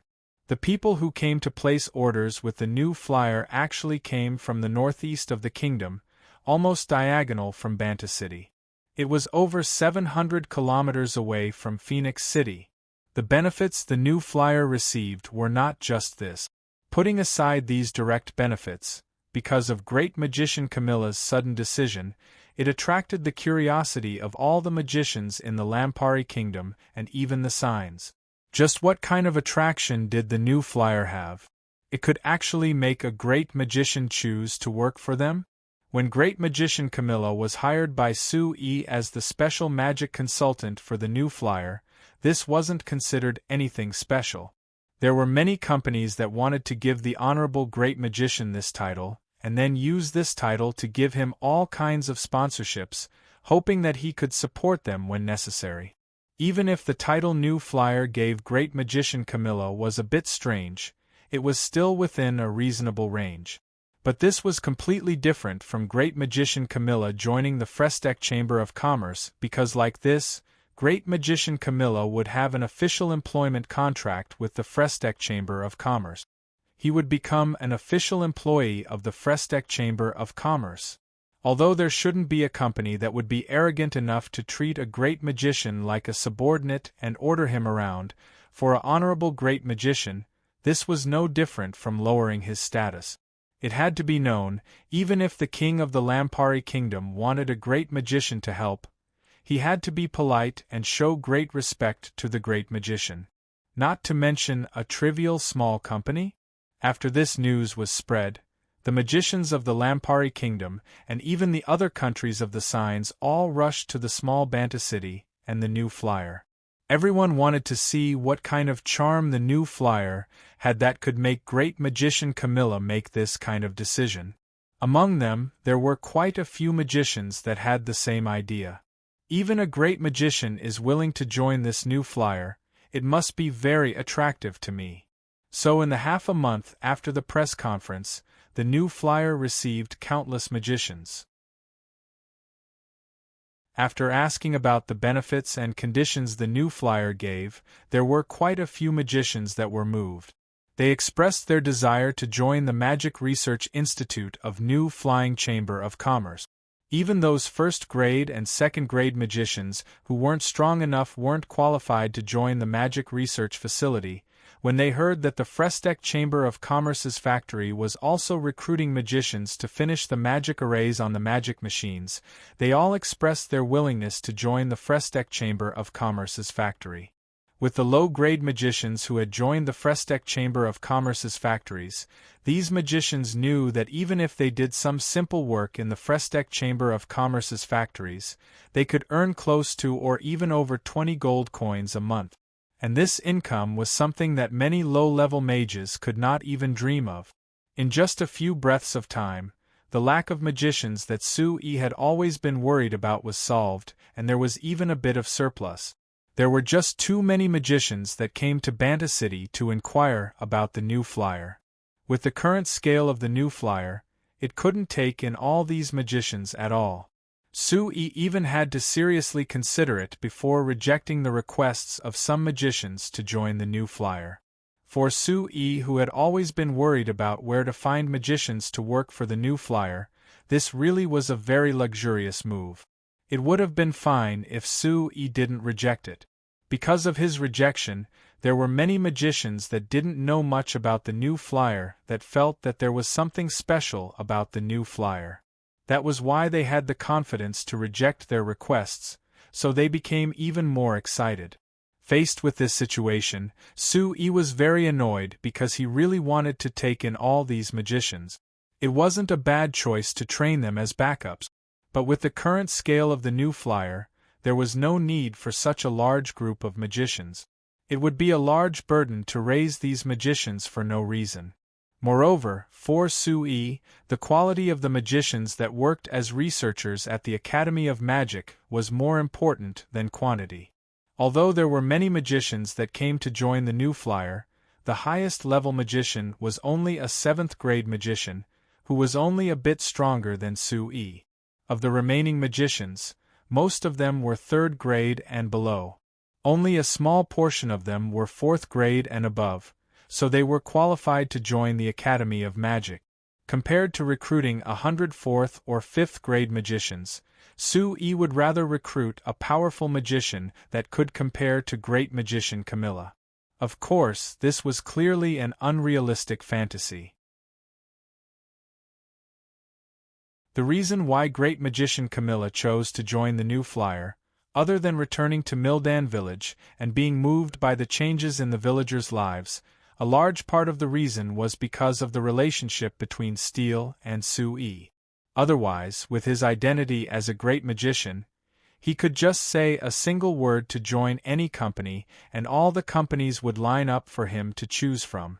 So Sui gave up this fantasy and began seriously considering how to solve this problem. These magicians had come all the way to a small city like Banta City with great difficulty. If he didn't take this chance to keep them, it would be too much of a pity. So Sui held a meeting as the chairman of the Banta City Magic Machine Business Association. He proposed to the other companies in the association, hoping that they could use this chance to recruit these magicians into their companies. The companies that also produced magic machines had been worried about the lack of magicians for a long time, so even if Sui didn't say anything, they already wanted to recruit these magicians under them. They thought that these magicians were all here for the new flyer, so it wasn't convenient for them to make a move. But now that Sui had expressed his stance, how could these companies still be polite? In less than a month, the magicians that came to Banta City, as long as they were interested in joining a company to study magic machines, they were all absorbed by the large companies. Finally, according to the city lord's manor statistics, with the wave of great magician Camilla joining the Frestec Chamber of Commerce, Banta City had suddenly gained over 3,000 magicians. Of course, it wasn't all good news. For example, Her Highness Seveni, who had suddenly come to Banta City, the first thing she said when she saw Sui had scared him. "Sui, you recruited all these magicians. Could it be that you want to use them to rebel?"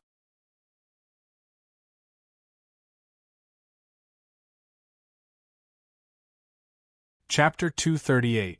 Seveni had a ghost of a smile, and with the seriousness in her eyes, people couldn't tell if she was joking or not.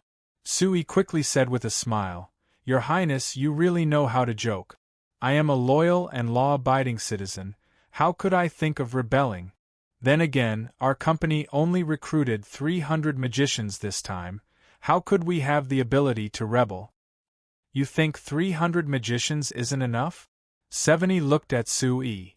"You have to know, even in the kingdom's army, there are only 500 magicians in a single regiment. Moreover, don't forget, your new flyer still has a great magician. Your Highness, you can't wrong me like this," Sui quickly said in an aggrieved voice. "Our company recruited all these magicians because of work. It isn't related to rebelling at all. Even great magician Camilla is only in charge of researching magic machines for the company. Do you think that I would dare command an old man like him to rebel? Of course you don't dare." Seveni shook her head before saying with a sigh, "But there are people who think that you dare. Do you know that because of this matter, there are people who have already said to Royal Father that your new flyer not only recruited all these magicians, you also recruited all these other races, so you must have bad intentions. They hope that Royal Father will be more vigilant towards new flyer and even directly supervise them." Sui was stunned as he knit his brows. "Aren't these people slandering us too much? Our new flyer is just doing business. We only recruited those other races because of their special abilities. How could we have bad intentions? I think that His Majesty wouldn't believe this nonsense, right? Of course Royal Father won't listen to this. But this means that as your new flyer's fame increases, there are people who have noticed you and want to do something to you. I hope that you can be more vigilant in the future and not leave too many weaknesses for others to use against you. For example, your factory has recruited another 300 elves, but you haven't submitted their application for labor permits to the kingdom's parliament. That can be considered proof that you're up to no good." Sui slapped his head and chuckled. "I've been so busy recently that I forgot about it. How about this? I'll compile a list of names in the next 2 days and then apply for work permits for them. I guarantee that your Highness won't have to worry about us anymore." "Of course I'm worried." Seveni gave a sigh and shook her head. She took out a document from her bag for Sui. "I've already submitted the application for you. You just need to fill in the name list and I'll fill in their names." Sui took the application and glanced at it. He found that all the procedures were actually very complete. All that was missing was a name list. Sui couldn't help saying with an emotional sigh, "Your Highness, you really are taking care of me. I really don't know how to express my gratitude to you." "You don't need to express yourself, you just need to do what you and the Frestec Chamber of Commerce are doing in Banta City," Seveni said with a smile. "I've heard that great magician Camilla joined your new flyer because he found that the things your new flyer did could improve the lives of the people of Banta City. This is the same for me, so as long as you and New Flyer can keep doing this, I will always support you. Sui gave a shrug. Since everyone can see that the things our New Flyer and I do are good for everyone, why would there be people who are maliciously slandering us? Because these benefits are unrelated to them, and because their positions are different from yours. Seveni gave a vague reply and didn't keep explaining. She waved her hand at Sui and brought Sui to another hidden room in the City Lord's manor where they met. There were 2 people sitting in the room. When they saw Seveni come in, they immediately stood up and gave Seveni a bow. Sui looked over the 2 of them and found that the thinner of the 2 had a strong aura around him. He stood there with a straight back and didn't look around, so he could tell with a single glance that he was from the army. The other middle-aged man with a medium build had a friendly smile on his face. He looked very amiable, just like an ordinary businessman. Let me introduce you. This is New Flyer's chairman, Sui. Seveni pointed at Sui and introduced him to the 2 of them. Chairman Su, I've long heard of your name. Finally meeting you in person today, it really makes me feel very honored. The middle-aged man who looked like a merchant reached out his hand to grab Sui's right hand, looking very close. Let me introduce myself. I'm Major Mac Conley from the Kingdom's military's logistics department. My main job is to help the Kingdom's soldiers manage the logistics. In other words, I help our brothers buy clothes, food, and so on. Anyway, it's just a menial job. Sui put his other hand on and shook Major Mac Conley's hand, revealing a warm smile. Speaking of this, everyone is the same. I am the chairman, so I'm just responsible for the odd jobs of the company's employees. Major Mac Conley laughed.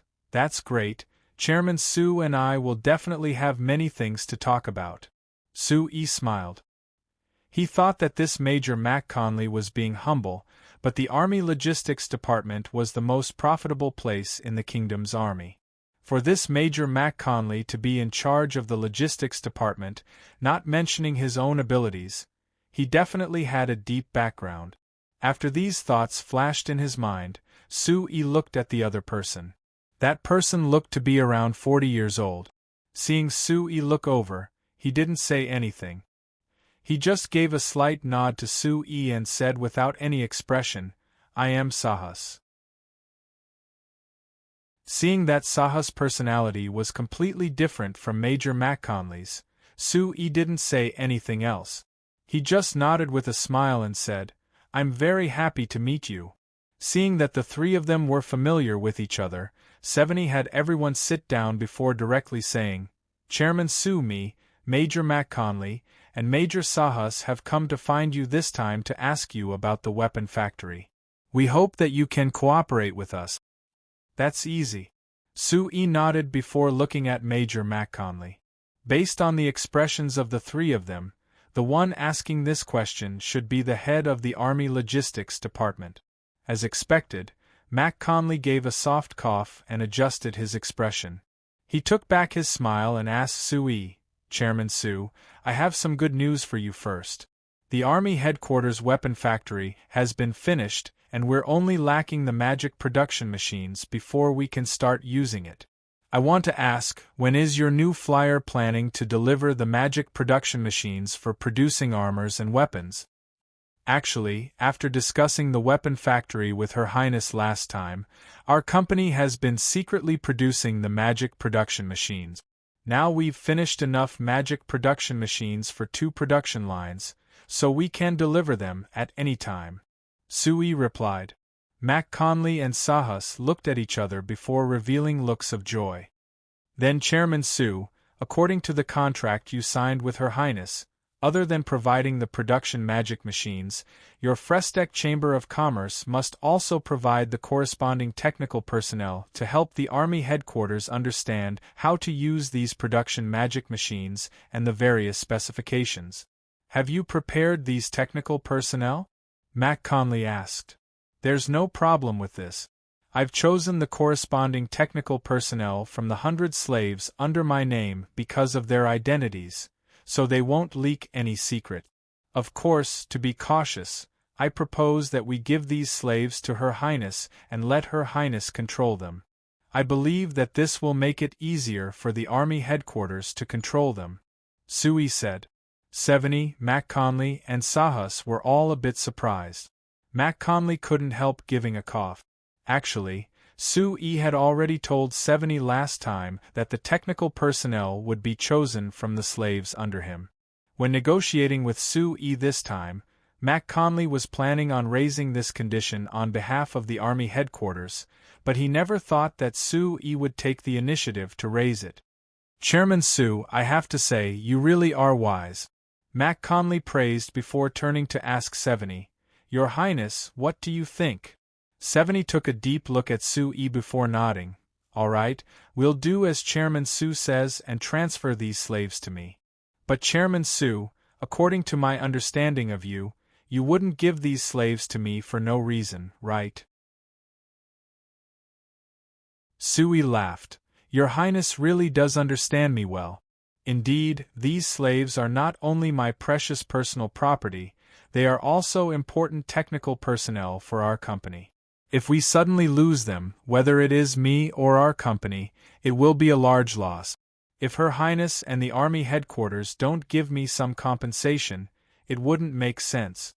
Mac Conley laughed. "Chairman Su is right, there is no free lunch in this world. Since Chairman Su has paid the price, you have the right to raise conditions.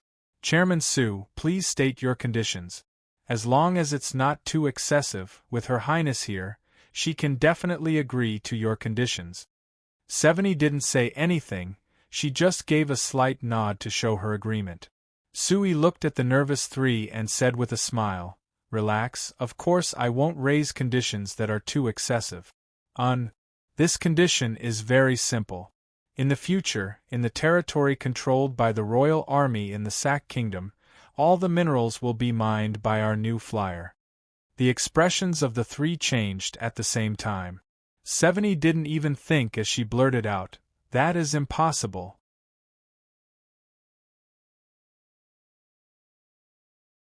Chapter 239.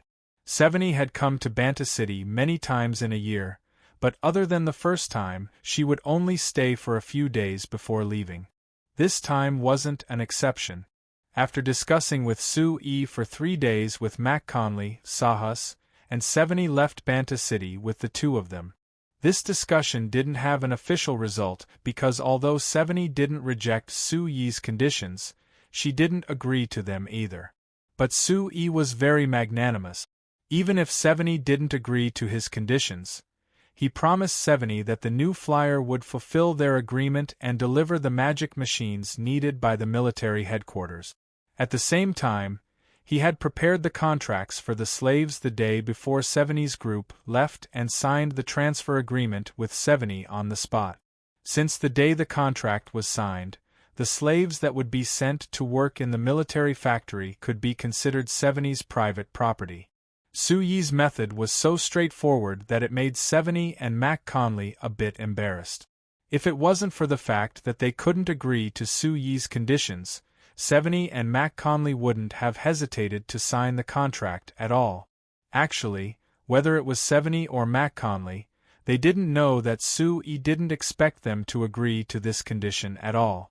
According to Sui's understanding, not only was all the iron mines in the Lampari Kingdom controlled by the Joel family, according to the agreement between the first king and the Joel family, even if the army expanded the Lampari Kingdom's territory in the future, the territory they conquered would still be part of the kingdom's territory and the iron mines would still be part of the agreement. So even if Seveni and Mac Conley wanted to agree to Sui's conditions, they couldn't avoid the mountain that was the Joel family. But Sui deliberately raised these conditions that he knew they couldn't agree to, so he was just asking for a sky-high price.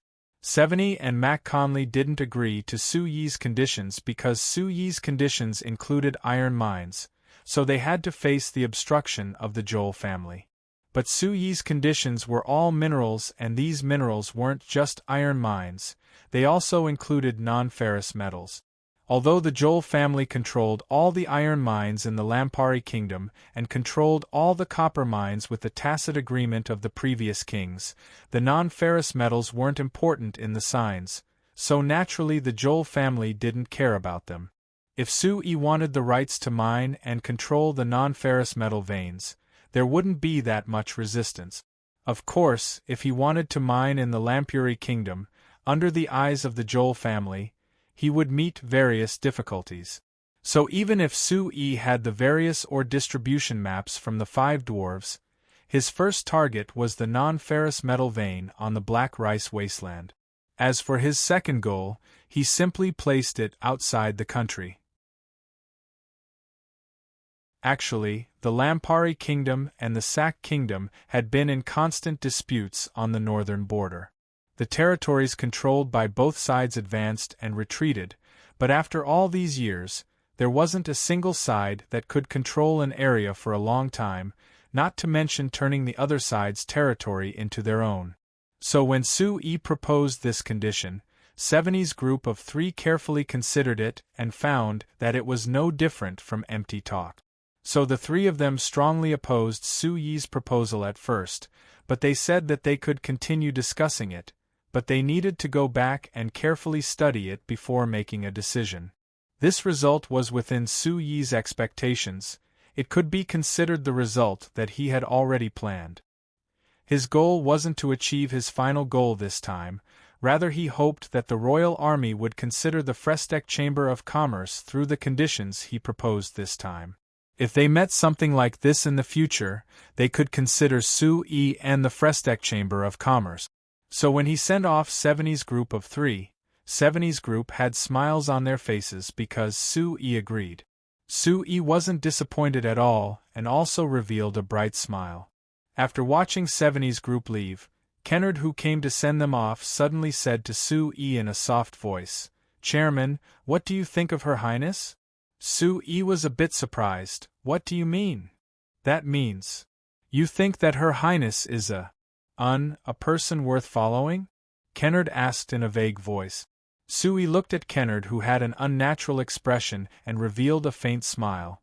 "I don't know if she's worth following or not, but based on my current understanding of Her Highness, she is a person with the same ideals as me.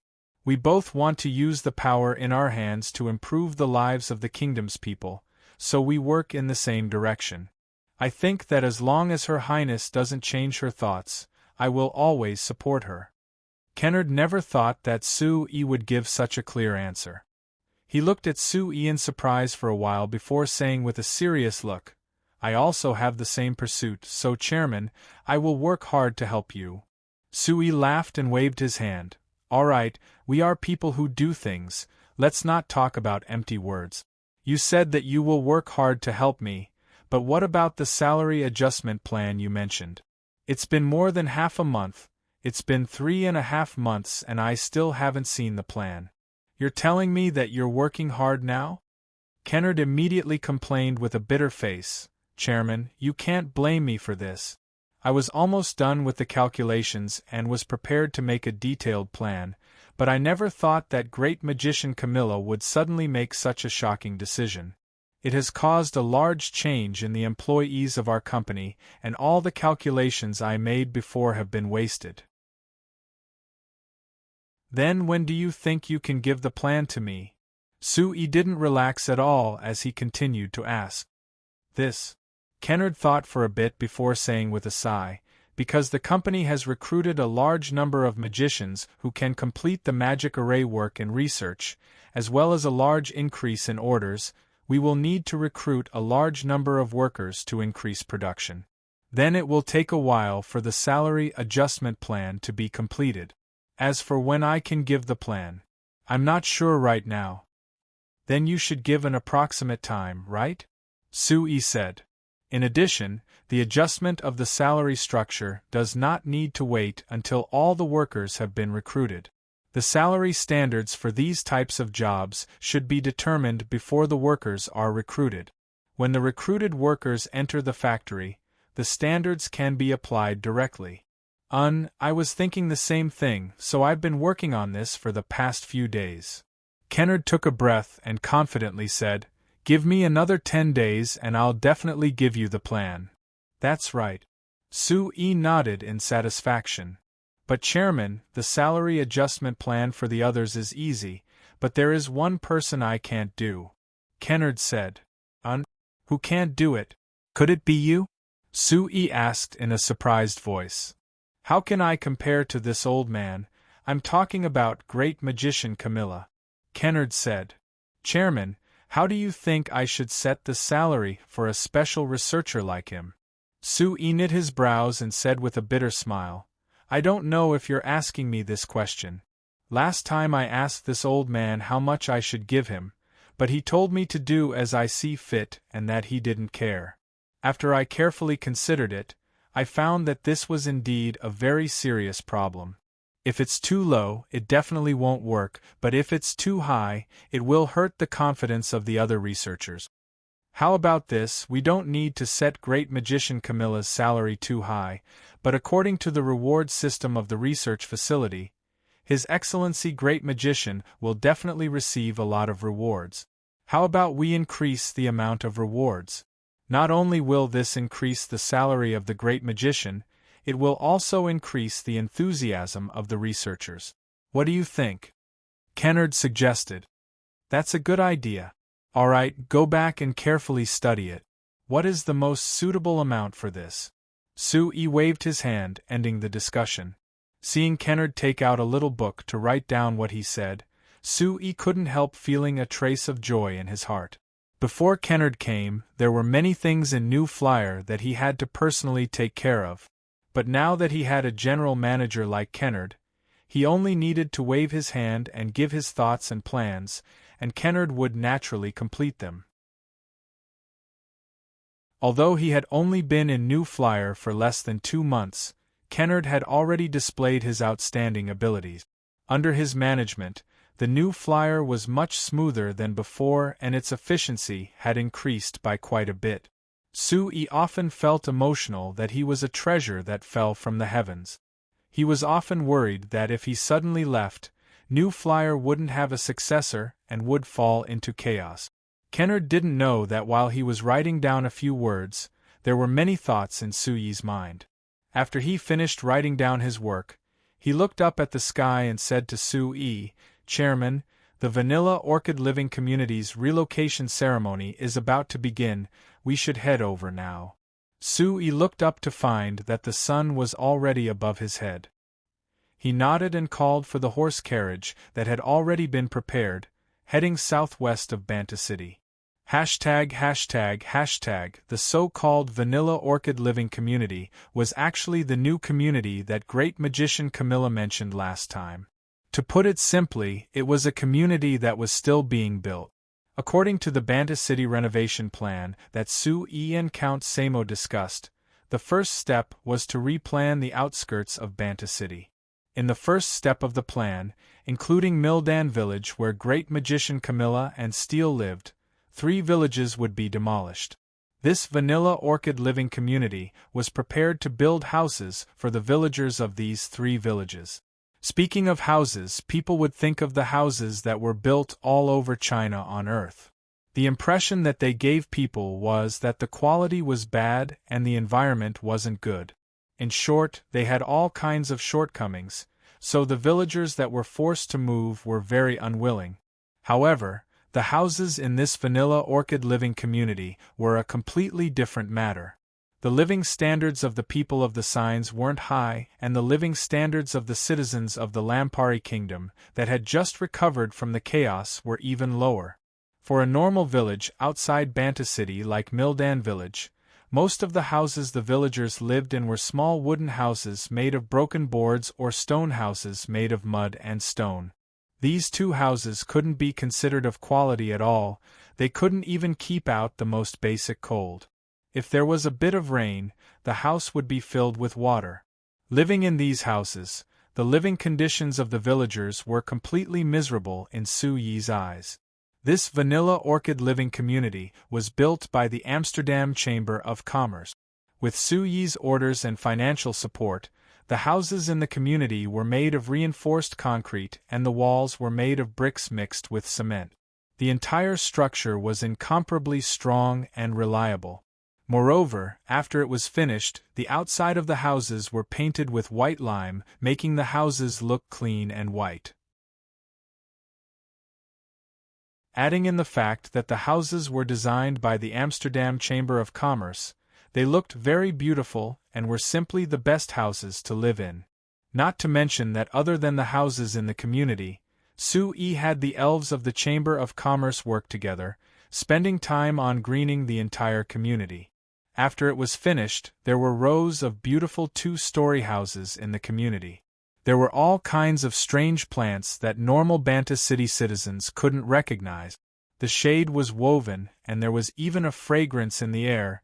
It was simply like a paradise on earth. So just seeing these houses, the villagers of Mildan village and the other two villages who were worried about moving decided to move without any hesitation. Even after seeing the houses, the villagers of the other villages that weren't part of the relocation plan all took the initiative to move. Faced with this situation, Sue could only sigh in his heart. Being poor also had its benefits.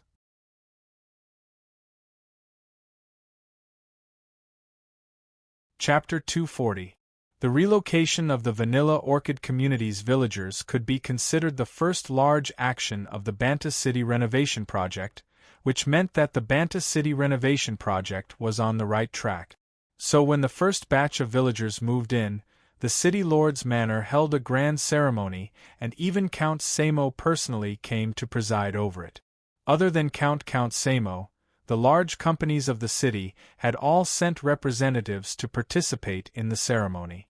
The New Flyer and the Amsterdam Chamber of Commerce, who were in charge of this project, were naturally the focus of everyone's attention. When Sue and Kennard arrived, the ceremony hadn't even begun yet. The Amsterdam Chamber of Commerce's chairman Cruz saw Sue and immediately came forward to greet him. "How is it? Chairman Sue, this Vanilla Orchid community isn't bad, right?" Chairman Cruz asked Sue with a proud look. Sue looked at him and found it a bit funny. "I've praised it many times, why are you still asking me? If you want to show off, look, the City Lord is over there, you should go find him." "Ha ha, this project was paid for by your New Flyer for our Amsterdam Chamber of Commerce. Now that it's finished, of course I have to report it to the one who paid for it. As for the City Lord, he has already praised us quite a bit. Since the City Lord is satisfied, then it's fine." Sue patted Chairman Cruz's shoulder and said with a faint smile, "Chairman Cruz, since the first project was finished well, the City Lord won't give the following projects to other companies. If this Banta City renovation project is all done by the Amsterdam Chamber of Commerce, you will be rich. This is all thanks to Chairman Sue's trust in us." Chairman Cruz laughed. He suddenly came closer to Sue and said in a low voice, "Chairman Sue, can I ask you 2 questions?" "What questions?" Sue was a bit surprised. "The first question. This Vanilla Orchid community was built by our Amsterdam Chamber of Commerce, so in front of you, I'll tell you the truth. Your New Flyer invested 200,000 gold coins to build this community, right? Our Amsterdam Chamber of Commerce spent a total of 170,000 gold coins and earned less than 30,000 gold coins. Chairman Cruz, you didn't earn much on my account, so I have to express my thanks," Sue said with a nod. "I didn't want to talk about this. The problem is that our Omrit Chamber of Commerce has indeed earned money from this community, but I still can't see how your Frestek Chamber of Commerce can earn money from this. This time, you've invested 200,000 gold coins. I don't see how you can earn back 200,000 gold coins," President Cruz asked in confusion. "Could it be that you've forgotten that this residential area is much smaller than the 3 villages?" Sue asked back. "I do know this. But this community is outside Banta City, and the 3 villages are very far from each other. The closest Mildan village is over 5 kilometers away from Banta City. Based on this distance, The value of the land on both sides isn't on the same level. I still don't think this is a profitable business. Chairman Cruz knit his brows to think before asking in a low voice, Chairman Su, everyone's relationship is this good, so if you have a special way of earning money, you can let me hear it. Su-yi revealed a faint smile before shaking his head and saying, Actually there isn't anything special. Although those 3 villages are indeed further from Banta City, have you ever thought that those 3 villages are planned for Banta City's industrial area, not far from Santun Manor? If nothing unexpected happened, that area would become Banta City's industrial base in the future, and all the factories in Banta City would move there. Adding in the fact that your Amsterdam Chamber of Commerce is about to build a road, do you think that the value of that land will be as low as it is now? Chairman Cruz thought for a bit before suddenly thinking of something. His eyes lit up and he revealed an understanding smile to Su-yi. Chairman Su, you really do have foresight, I admire you. Su-yi revealed a smile before asking, All right, what is your second question? The second question. President Cruz turned his head and pointed at the Vanilla Orchid living community where countless people were entering and exiting. This living community received the help of your company's design department and the elves, so it was very beautiful after it was built. Now not only is the City Lord satisfied, the farmers who moved in are also very satisfied. Even the people who came to visit the city are very satisfied. Many people even asked me if they could buy 1 or 2 of the houses and use them as their own residence. So I want to. You want to build another living community and sell it? Su-yi asked. Chairman Cruz looked at Su-yi in surprise. Chairman Su, how did you know what I wanted to say? Su-yi revealed a smile. After hearing what you said, it would be strange if I couldn't guess what you wanted to ask. The real estate industry was the most popular industry in China on Earth. Countless people relied on this industry to become rich. Chairman Cruz saw how popular the houses were, so it wasn't strange that he wanted to earn a bit from this. Actually, when Su-yi and Samo Count discussed the overall plan for Banta City, they had considered this matter. But whether it was Samo Count or Su-yi, they didn't plan on relying on real estate to earn money. They just wanted to replan Banta City, creating a living community in the outskirts of Banta City, separating it from the industrial area. So if Chairman Cruz wanted to use the Vanilla Orchid living community to build houses to earn money, Samo Count wouldn't agree. Is that so? Hearing Su-yi's response, Chairman Cruz was disappointed. I thought that with all the people in Banta City, this business would be very promising. But since the City Lord isn't willing to agree, we can only forget about it. Seeing the disappointed Chairman Cruz, Su-yi had an idea as he said, Actually, it isn't impossible. Chairman Cruz revealed a look of joy. What do you think we should do? Su-yi thought about it before saying, The City Lord just doesn't want you to take the planned living area and hinder Banta City's renovation plan, but outside of the planned area, there are many loopholes you can exploit. For example, the private territory of the nobles. Chairman Cruz was stunned. Noble territory? That is their private territory. How could they agree to me building houses there? Whether they agree or not, it depends on whether there are benefits for them or not. You can tell them that as long as they build houses with you, they can earn large amounts of money. Which noble do you think will reject you? Seeing Chairman Cruz fall into deep thought, Su-yi laughed. He thought that as long as Chairman Cruz was moved, he would definitely be able to move many nobles in the city. When the private territory of the nobles was covered in commercial housing, at that time, it wouldn't be considered private territory anymore. When the houses were built, they would be marked as public. Chairman Cruz didn't have much time to think because the ceremony was about to begin. First Count Samo came on stage to give a long speech, giving a general introduction to the Banta City renovation plan of the City Lord Manor. He mentioned that the relocation of the 3 villages, including Mildan village, was the first step of the Banta City renovation plan, and there were other measures to follow. After the basic introduction, it was time for Sue and Chairman Cruz to give their speeches. Of course, it was impossible for the two of them to give a long speech like Samo Count. They just expressed that the new flyer and the Amsterdam Chamber of Commerce would support the Lord City Lord's decision, doing their best to complete the tasks the Lord City Lord gave them. When everyone had spoken, Count Samo officially announced the start of the relocation. Next was the first batch of 100 households that had been prepared long ago. With the help of the city guards, the villagers moved the pots and pans, bedding, pillowcases, tables, beds, chairs, cabinets, and other daily necessities that they had brought from their previous homes into their assigned houses.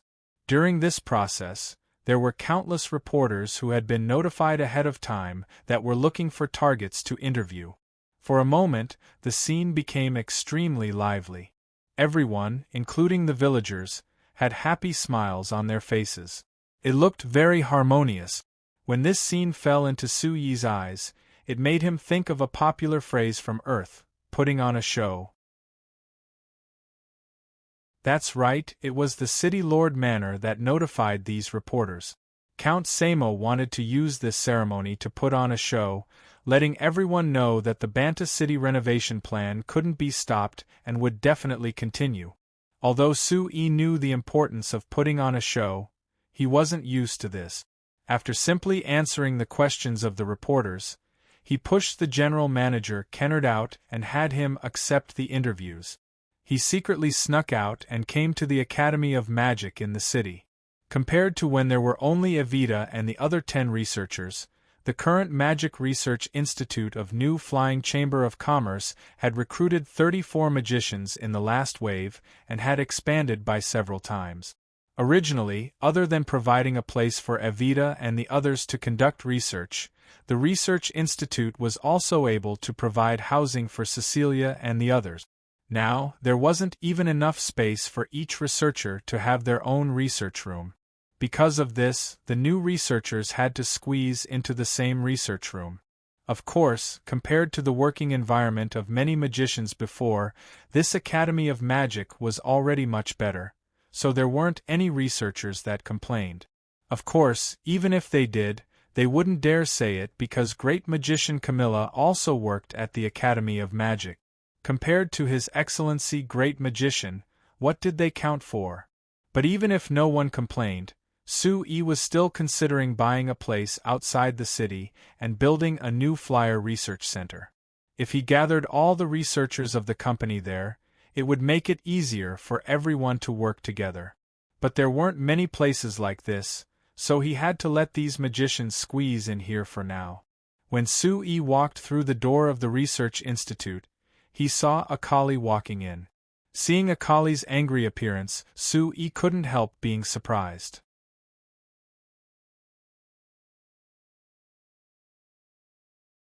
Chapter 241.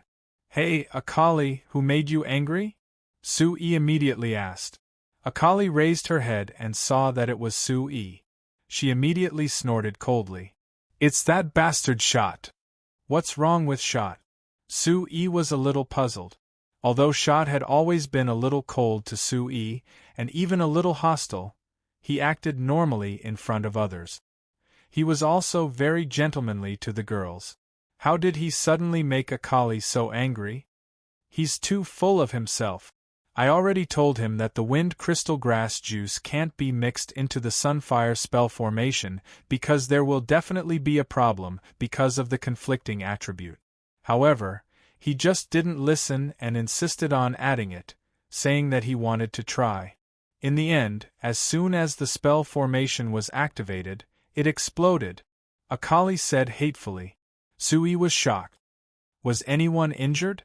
No. Akali shook her head. Everyone reacted very quickly and used a protective barrier to protect themselves in time. Nothing happened.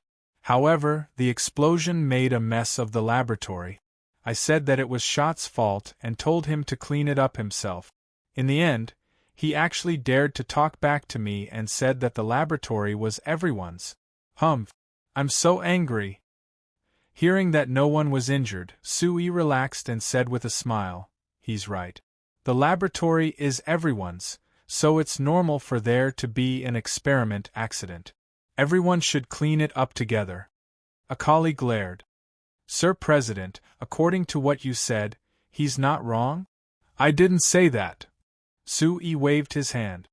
Because of his mistake, the experiment failed and the equipment in the laboratory was damaged. All of these losses will be on his head. According to the rules, these losses will be deducted from his new salary next month. Hearing Su Yi's last sentence, Akali immediately laughed. Haha, let's see if he still dares to be so arrogant. Yes, deduct his salary and let him know the seriousness of the matter. Seeing Akali's gloating face, Su Yi shook his head. Just as he was about to ask Akali about the research progress, he heard a cold snort behind him. Sir President, failure is a common occurrence in magical research.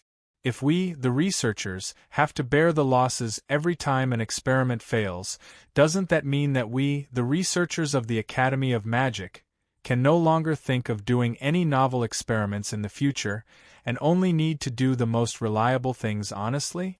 If that's the case, what's the point of this research institute? Su Yi turned his head and looked at the cold-faced Shuchi. He said sternly, No, it's exactly the opposite. I encourage you to use your imagination boldly and to do all kinds of novel experiments. But before that, my first request is safety. Nothing happened this time, so why are you punishing me? Shock was still unconvinced. Because you didn't consider the consequences of a failed experiment. This time, everyone reacted quickly and protected themselves in time, so they weren't injured. If someone didn't protect themselves, or if the explosion after your experiment failed was too powerful and couldn't be protected, causing someone to be injured or even lose their life, what do you think would happen? Sui said with a serious face. Shock was silent. He didn't dare to guarantee that every experiment would succeed, on the contrary, he failed most of the time. He also didn't dare to guarantee that the destruction after each failure would be within his control, so he couldn't answer Su Yi's question. Seeing that Shock wasn't speaking, Su Yi ignored him and asked Akali. He knew that Evita was in her personal research room, so he walked in that direction. Establish a safety standard? Evita looked at Su Yi with surprise. President, magicians will always fail in their experiments, this isn't strange, right? It's not strange to fail, but I won't allow people to be injured because of a failed experiment. Every magician and every researcher is precious. If a failed experiment causes a person to be injured or even lose their life, that is a loss I can't accept. Su Yi's expression was serious and didn't look like he was joking at all. For example, Evita, if you were injured because of a failed experiment, even if it wasn't a serious injury, it would only be a scar on your face, but it would still be an irreparable loss to you because it would affect your beauty, right? Evita's face turned slightly red. President, do you think I'm beautiful? Su Yi was surprised and replied naturally, Of course you're beautiful, isn't that obvious? Evita's face turned even redder. She slightly lowered her head and said in a soft voice, All right. Since it's the President's request, then we'll set a safety standard. But how should we set it? I don't care how we set it. Evita, you're the Dean of the Academy of Magic, you can decide how to set the rules. In short, my request is that when researchers do magic experiments, they must first pay attention to their own safety. Sui said. Seeing Evita still had her head lowered, Sui thought she lacked confidence and comforted her. Evita, you're the most attentive girl I've ever seen. You're always very considerate when it comes to problems. I believe you'll definitely do a good job. Sui didn't see that Evita's lowered face had turned completely red. He only heard her make a soft sound of agreement. After explaining the safety standard, Sui looked at the situation in the lab and asked Evita about the recent progress of the Academy of Magic. Speaking of research, Evita gradually calmed down and began to introduce the research progress to Su Yi. According to Su Yi's request, the Academy of Magic's recent research focused on improving the power of various magic machines. Take the small magic harvester for example. The magic array on it was a third-grade wind magic array, the wild wind magic array. With the power of this magic array, it was enough to satisfy the power requirements of the small magic harvester. But now that Su Yi was planning on developing the large and medium-sized magic harvester, the power provided by the wild wind magic array wasn't enough. Therefore, the Academy of Magic had divided their research into two directions. The first direction was more direct, which was to change to a higher-level magic array to provide more power. Currently, he had confirmed that there were 3 Tier 4 Wind-type magic arrays and 1 Tier 5 Wind-type magic array. According to their research, these 4 magic arrays could all be used because each magic array had a different characteristic. After knowing this result, Su Yi waved his hand and had the Academy of Magic study these 4 magic arrays. It would be best if they could find the most suitable power output method for each magic array before giving them to the Magic Machine Development Workshop and the company's design department to design. If it was the previous research facility, because they didn't have enough people, Su Yi naturally wouldn't make this request. But now that they had recruited 34 magicians, the research facility's strength had greatly increased, so it wasn't too hard for them to complete this request. The reason why Su Yi made this request was because he wanted the magic harvester to be more adaptable. In the Lampari Kingdom, or rather the Signs, it was impossible for it to be all plains like Banta City. If the agricultural magic machines produced by New Flyer were to be sold everywhere, of course they had to take out more adaptable plans. As for the second direction of research, it was much more complicated. Because this direction of research wasn't changing to a new magic array, rather it was adjusting the wild wind array itself. It would change its power output method to suit different requirements. Other than that, Su Yi proposed that while maintaining the wild wind array as a foundation, it would increase the power of the magic array to increase its power output. When this idea was proposed, it was opposed by almost all the researchers in the research facility. This was because the magic array grades were the result of thousands of years of research in the Signs, which contained the wisdom of countless magicians. The wild wind array was a third-grade magic array, so of course there was a reason for it and it couldn't be easily changed. But after great magician Camilla heard Su Yi's suggestion, he unexpectedly expressed that this research could be done. The reason he gave was that magic arrays were different from magic. Although each magic array had a corresponding magic and the wild wind array corresponded to the wild wind array, the casting of the magic depended on a magician's magic power and understanding of magic. The magic array depended on the arrangement of the magic array and the materials used to arrange the magic array. The power of the same magic would be different because of a magician's magic power and understanding of magic. So the power of the magic array could also be different because of the difference in the arrangement and the different materials used, or rather it could be increased. Since His Excellency Great Magician said it could be done, the other magicians in the research facility naturally didn't have any objections. After a month of research, the Academy of Magic's research had already shown some result. Now that the Academy of Magic had researched the Wild Wind Array 3.0, there was a clear increase in power, increasing the power output by 30%.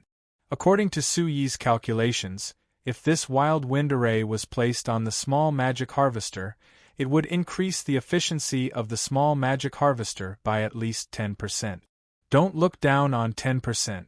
For industrial machine research, even a 1% increase was quite significant. After hearing Evita's report, Su Yi was very satisfied. After recruiting 34 more magicians, the Academy of Magic's efficiency had greatly increased. The more important thing was that with great magician Camilla here, the researchers' enthusiasm and work attitude had greatly increased. The researchers would often have many strange ideas, but it was hard to determine if their ideas would be effective or not. Before, they would keep these strange ideas in their hearts, but now that great magician Camilla was here and Sue kept encouraging them, the researchers were willing to reveal their ideas and let everyone discuss it before finally letting great magician Camilla make the decision. With Sue's instructions, other than those ideas that didn't seem reliable at all, great magician Camilla had a positive attitude towards all the ideas and encouraged everyone to give it a try. So in just a short month, the Magic Research Institute of the new Flying Chamber of Commerce had made a leap in the research of magic arrays. When Sue was thinking about recruiting one or two more great magicians into the Academy of Magic, Evita suddenly said, "Chairman, I think that the research facility will be closed for a few days."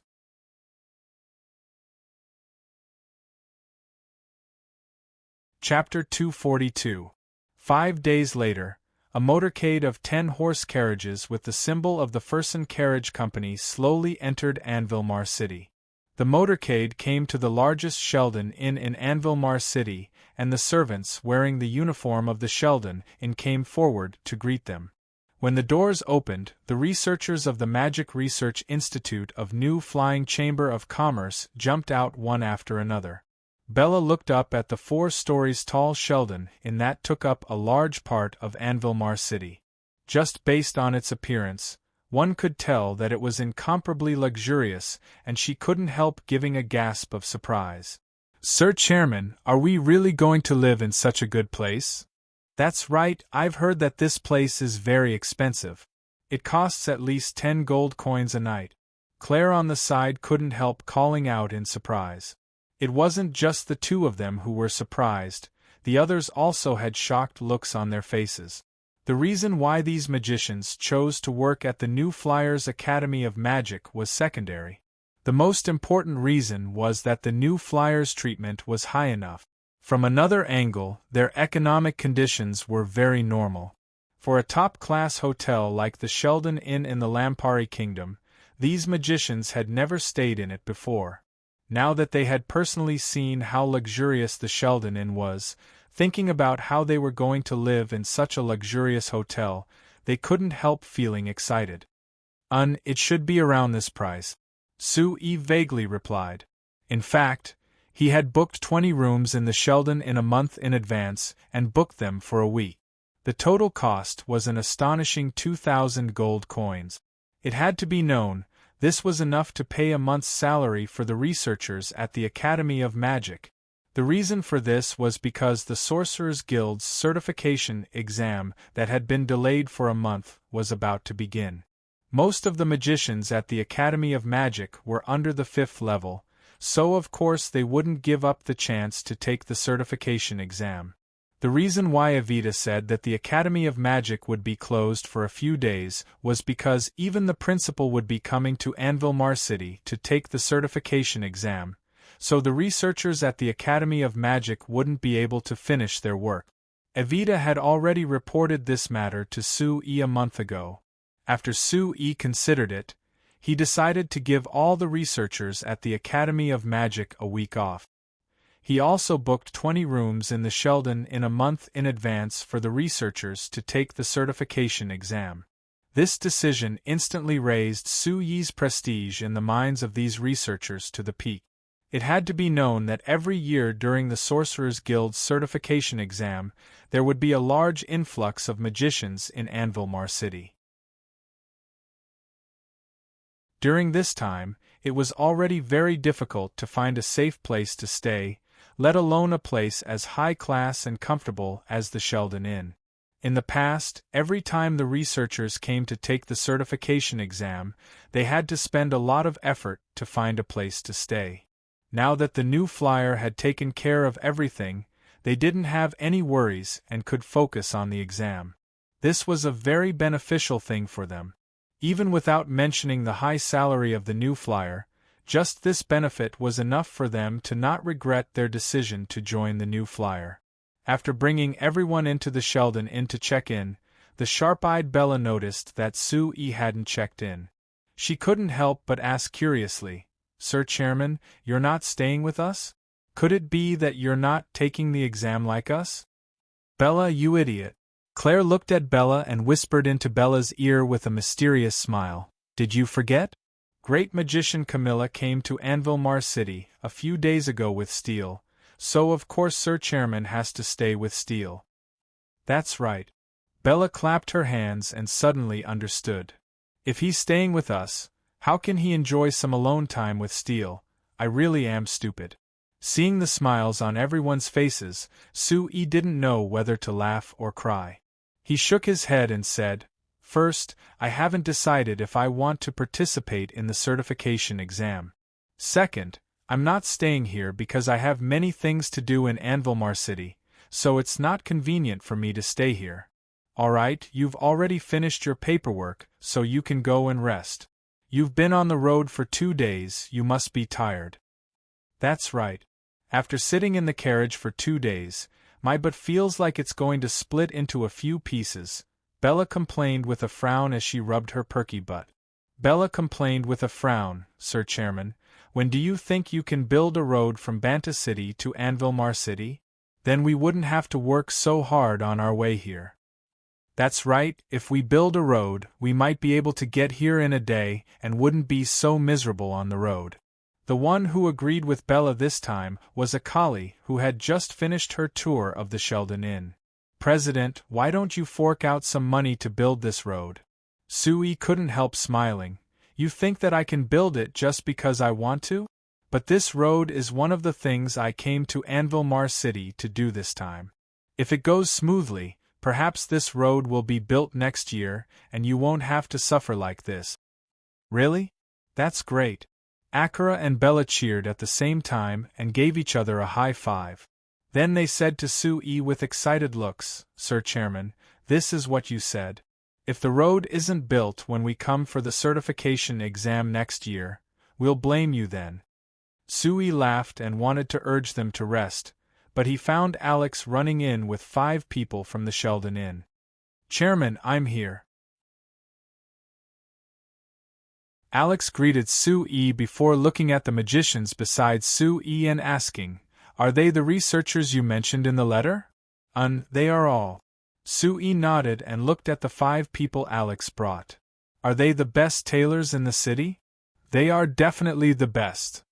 Alex patted his chest and said with certainty, I had Victor and the others find them for me many days in advance. Chairman, even if you don't believe me, you should believe in Victor and the others' abilities, right? The 3 of them are the local tyrants here. I don't doubt their abilities in this area. Sui replied and looked at Alex with a frown. When Alex first came to Anvilmar City a year ago, he looked like a normal citizen from a small city. Whether it was his appearance or his clothes, he was very rustic. When he heard that Sui wanted him to stay here and be the person in charge of the new flyer in Anvilmar City, he didn't have much confidence. In this year, Sui had many things to do and didn't have the time or opportunity to come to Anvilmar City. Now that he saw Alex again after a year, he found that he had completely changed compared to a year ago. First of all, the clothes he was wearing were very luxurious. One could tell at a glance that the cloth was expensive and the workmanship was exquisite. It definitely wasn't cheap. Next was that he was filled with confidence and even arrogance. Other than being a bit humble in front of Sui, he had his head slightly raised when he looked at the magicians, looking down on them like he was looking down on them. Sui was a bit surprised by this large change and he didn't like the frivolous attitude he had right now, but since he was Heinz's favorite nephew, although he didn't like it, he didn't plan on criticizing him after considering it. Looking at the 5 people behind Alex, Sui nodded and continued, All right, since everyone is here, let's have the 5 of them take the measurements of these researchers. Alex, come with me to Victor's shop and see the situation. Okay. Alex hurriedly agreed and turned around to instruct the 5 people. The 5 people immediately took out a bunch of measuring tools and surrounded the group of researchers. The researchers were stunned as they watched the 5 of them take their measurements. Akali couldn't help asking Sui, Sir Chairman, what is this for? Su-yi revealed a faint smile. Don't be afraid, I'm just having them make a set of uniforms for you. What, could it be that you don't like your new clothes? Akali and the others wanted to ask why they were making uniforms for them, but Su-yi had already left the Sheldon Inn with Alex. It should be said that Victor's group of 3 didn't disappoint Su-yi's evaluation of them as local tyrants. In Anvilmar City, where every inch of land was worth its weight in gold, they actually found a stall in the busiest street of Anvilmar City and opened this household magic machine store. Although this stall wasn't big, being less than 50 square meters, the store was only used to display samples. With such a large stall, it was enough to display the various Xinfei brand household magic machines that they were selling.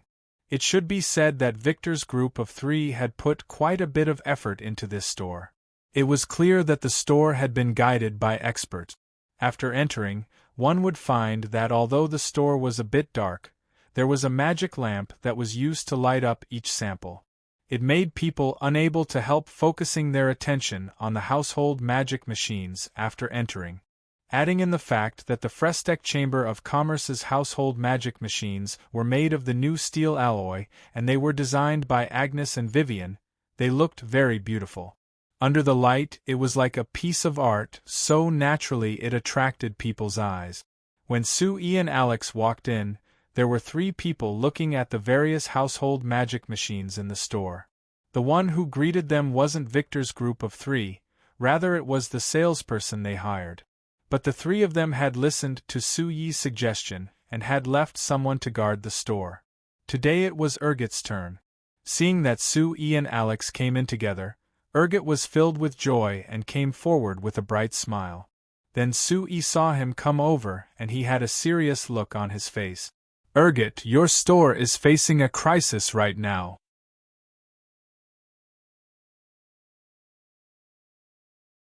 Chapter 243. Hearing Su-yi's words, Urgit's bright smile immediately collapsed. He gave a sigh and shook his head. He led Su-yi and Alex into the back room of the store and poured a cup of tea for Su-yi before looking at Su-yi with a trace of complaint.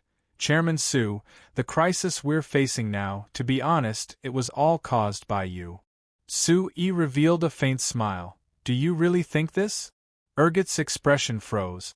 After thinking about it, he honestly replied, That's right, if it wasn't for you being the first to cooperate with the Walmart Chamber of Commerce, how could they think of selling household magic machines? Other than that, Chairman Su, I've heard that the idea of the Walmart Chamber of Commerce opening a household magic machine store. Was it given to them by you? Right, it was indeed my idea. Su-yi nodded. How could you be like this? Urgit instantly raised his voice and said in a loud voice, Chairman Su, how could you only care about making money for your company and forget about us 3 brothers? You have to know, if it wasn't for us working hard, how could the Xinfei brand household magic machines be this famous in Anvilmar City? How could they sell this well? Su-yi looked at the excited Urgit before looking at the silent Alex beside him, and a trace of disappointment appeared in his heart. This disappointment wasn't just because of Urgit's words, it was also because of Alex's reaction. It was clearly him who had given Victor, Muru, and Urgit this profitable business, letting them earn over 50,000 gold coins from selling the Xinfei brand household magic machines in a single year. They actually didn't show any gratitude to him at all. When they heard that he had given the idea of the Walmart Chamber of Commerce opening a household magic machine store, which would threaten their business, they actually directly criticized him. Alex was clearly Heinz's favorite nephew and Su-yi had trained him, even giving him the important and lucrative job of New Flyers manager in Anvilmar City. Now that he didn't say a single word about this situation, it was clear that he agreed with Urgit's words. Su-yi didn't know how Alex had spent a year in Anvilmar City, but based on the current situation, he was no longer the simple city youth from before. After being with Victor's group for a year, he had already changed. With these thoughts in his mind, Su-yi asked Urgit, Is this your idea alone or is it the idea of the three of you? Urgot was stunned before hesitantly saying, It's the idea of the three of us. Anyway, Victor and Muru both feel that Chairman Su's actions this time aren't honest. Sui obtained a bit of comfort from this answer. It seemed like Victor and Muru weren't as unreasonable and stupid as Urgot, knowing that they needed to rely on themselves to earn money. But based on Urgot's answer, the three of them were indeed dissatisfied with Sui because of this matter.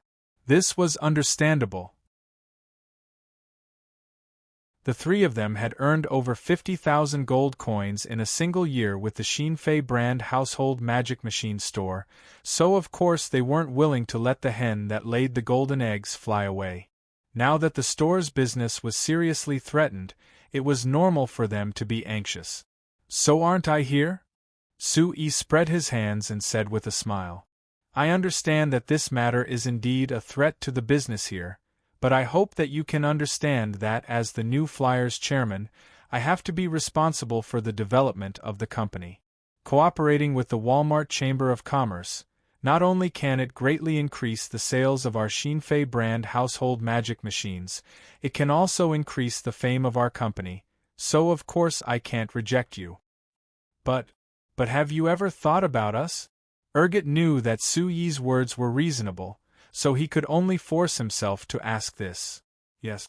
Look, I've just come to Anvilmar City, and haven't gone anywhere before coming here. Do you think that I haven't thought about you?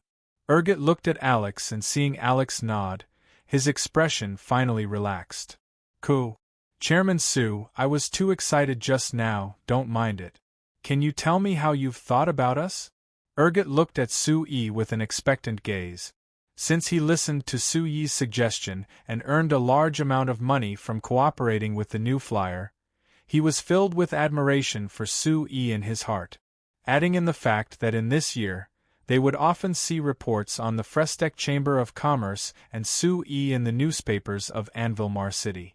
In these newspapers, there was praise for the new flyer and Sui. This made Urgot very clear that perhaps Sui couldn't be considered an important person right now, but his eyes, knowledge, and wisdom couldn't be compared to normal people. To put it simply, listening to him wouldn't be wrong. Seeing Urgot obediently listening, Sui said with a nod with a smile, First we have to be clear about something. The Walmart Chamber of Commerce is the largest grocery store in our Lampari kingdom, and with your small store, you definitely can't compete with them. Urgot kept nodding. So the three of us have headaches. Victor already asked around, and the Walmart Chamber of Commerce sells household magic machines at a lower price than us, so we can't compete at all. This is what you haven't thought through yet. Sui shook his head and said, Since you know that you can't compete with them, then don't compete with them. Don't use your disadvantage to compete with other people's advantage. Rather use your advantage. My own advantage? Urgot frowned.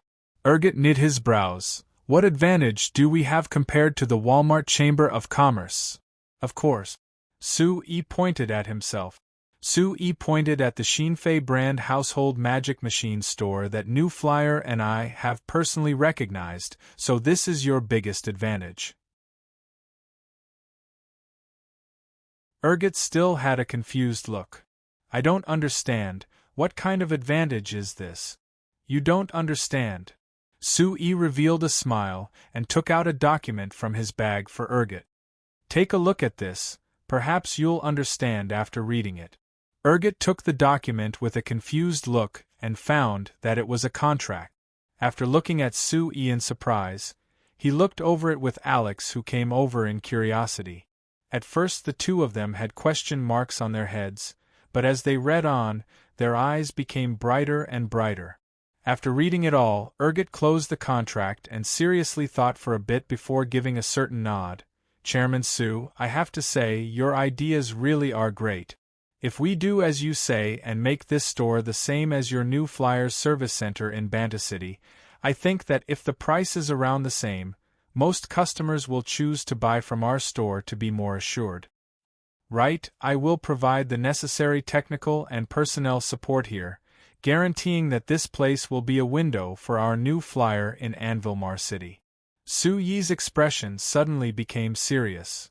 The performance of this window will decide the reputation of our new flyer in Anvilmar City. So if you decide to sign this new contract, I will strictly follow the requirements of the contract. If you feel that you can't do it, I urge you to reject it. Because it is important, I will not show any mercy on this contract. Urgot was stunned by Su Yi's emotionless expression and couldn't say anything for a while. After a while, he finally gave a hesitant nod. I will properly discuss this with Victor and Merv. That's good. When they left the store, the curtain of night had already fallen and the sky over Anvilmar City was already covered in darkness. Su Yi looked at the lively streets of Anvilmar City outside the store before turning back to look at Urgot, who was greeting two customers with a smile. He secretly gave a sigh in his heart. Actually, if he had a choice, he really wanted to stop cooperating with Victor's group because based on Urgot's attitude, it would be hard for them to become good partners. This was because they were too selfish and more importantly, they didn't have any foresight or ability to adapt. But to build a window for the new flyer in Anvilmar City, like Su Yi said, with Su Yi and the new flyer's almost zero foundation in Anvilmar City, it would be a very hard thing to do. So Su Yi could only rely on the three of them to create a window in Anvilmar City for now. Although Su Yi still had doubts about whether the three of them could do this well, without a better choice, this was a choice that he had no choice but to make. Thinking of this, Su Yi couldn't help but look at Alex walking beside him. He thought that if this fellow worked hard in the past year and was able to build his own network, then Su Yi would definitely be able to use some of his connections in Anvilmar City to build an ideal window with Alex as the core. However, Alex didn't seem to have made any progress apart from getting closer to Victor's group in the past year. How could Su Yi give this heavy responsibility to him? In the end, we still don't have enough people. Su Yi couldn't help but sigh. If only people like Kennard could give me a bit more. Alex saw that Su Yi's expression hadn't been good since they left the store, and now that he suddenly sighed, he thought about it before quickly saying, "Chairman, it's already late, how about we go eat something first? I know a very good restaurant, you can eat the specialties of our Banta City there. Then I'll bring you to a good place to rest. Victor and I often go there, and it's very comfortable. The girls there are all very beautiful." Alex couldn't keep talking because he suddenly found that Su Yi's face was terrifyingly dark. Seeing Su Yi's ice-cold expression, Alex immediately knew that he had said something wrong. He wanted to explain, but he didn't know how to explain, so he was speechless for a while. Su Yi coldly looked at Alex for a while before finally suppressing the disappointment and anger in his heart. He took a slow breath and said in a calm voice, "No need to be that troublesome. Steel and great magician Camilla should be waiting for me, we'll go find them now." Hearing Su Yi say the name Steel, Alex suddenly understood. He had heard that Sir Chairman was officially dating young Miss Steel, but he actually dared to suggest to Sir Chairman that he should go to that kind of place. It would be strange if Sir Chairman wasn't angry. Alex wiped the cold sweat off his head and quickly led the way, quickly heading to the place Su Yi mentioned.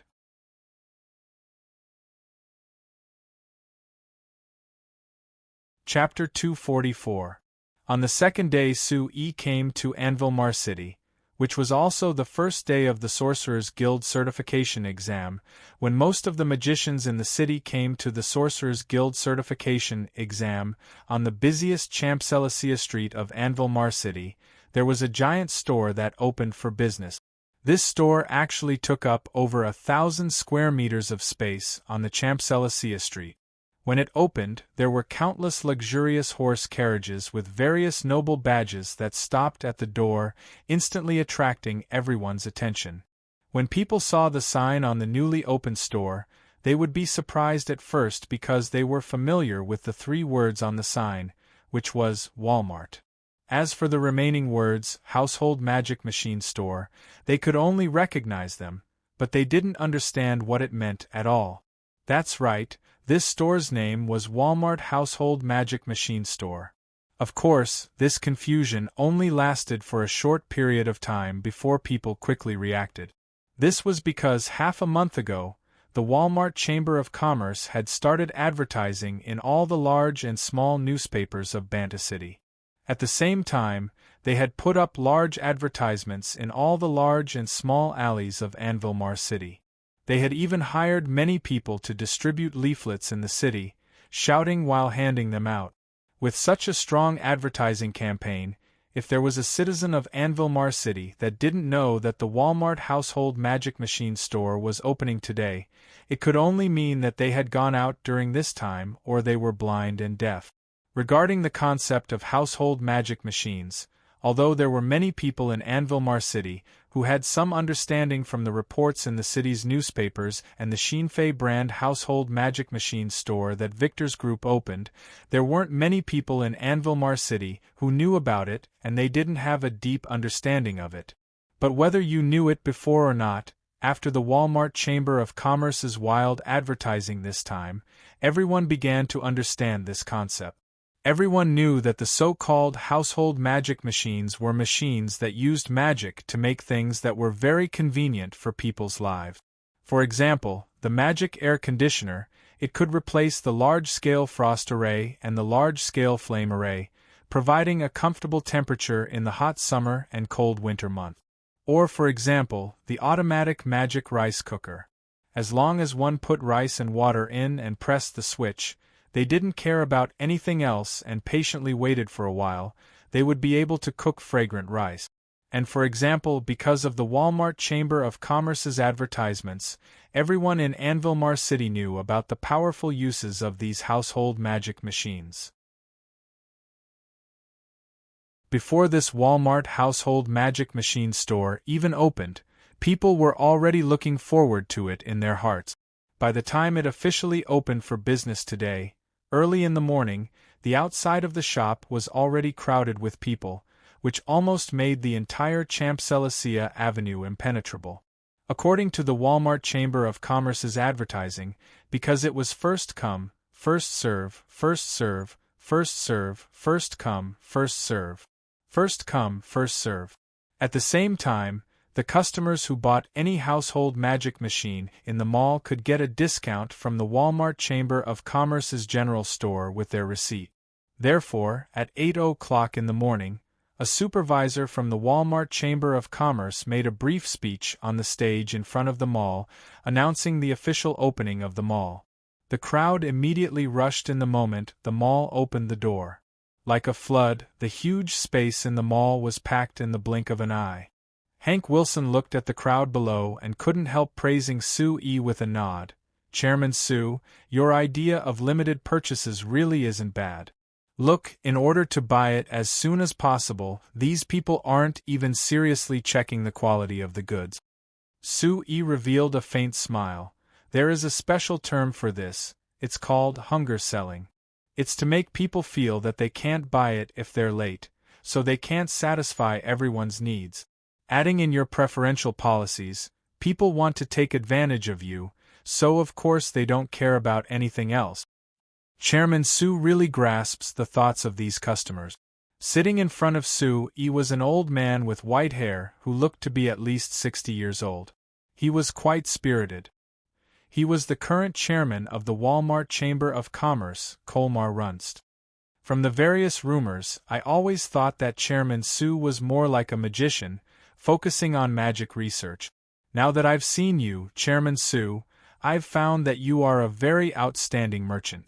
Chairman Runst is too kind. Sue E. revealed a modest smile. "This is just a small trick, it isn't much. The Walmart Chamber of Commerce has become one of the largest companies in the Lampari Kingdom under the leadership of Chairman Runst. That is truly powerful. Kennard often mentions you in front of me, being filled with respect and admiration for you." "Respect and admiration for me?" Chairman Runst snorted softly. "I've watched this kid grow up since he was young. I saw that he was very smart since he was young and was very interested in business, so I planned on training him to be my successor. In the future, he would manage the Walmart Chamber of Commerce for the Emma family, but I never thought that after training him a bit, he would actually run to your Frestec Chamber of Commerce to be that general manager? How infuriating! Sue-E couldn't help but snicker. Was Chairman Runst blaming him for plucking the fruit of his hard work? Well, Chairman Runst, I don't think that Kennard will always work for our Chamber of Commerce. Letting him experience a different model of our Chamber of Commerce and gain some experience and training will be very helpful for his growth. Don't you think so? Chairman Runst glanced at Sue-E and nodded. That's not wrong. Chairman Sue, the new flyer you manage has many unique aspects. Letting him stay by your side to learn is a good choice. But Chairman Sue, you know that Kennard won't always work for your Chamber of Commerce, yet you still give him so many important tasks. Aren't you afraid of problems? Don't doubt people you use, don't use people you don't trust. Sue-E smiled. Since I've chosen Kennard to be the general manager, then I believe that he can do the work I give him well. As for whether he will leave in the future, changes in personnel are unavoidable in every Chamber of Commerce. I'll do my best to prepare in advance. Chairman Runst slowly shook his head and sighed. That kid Kennard is lucky to have a chairman like you. Alright, let's not talk about that kid. Let's get down to business. Hank, show the plan to Chairman Sue. Hank Wilson on the side replied before taking out a plan for Sue-E.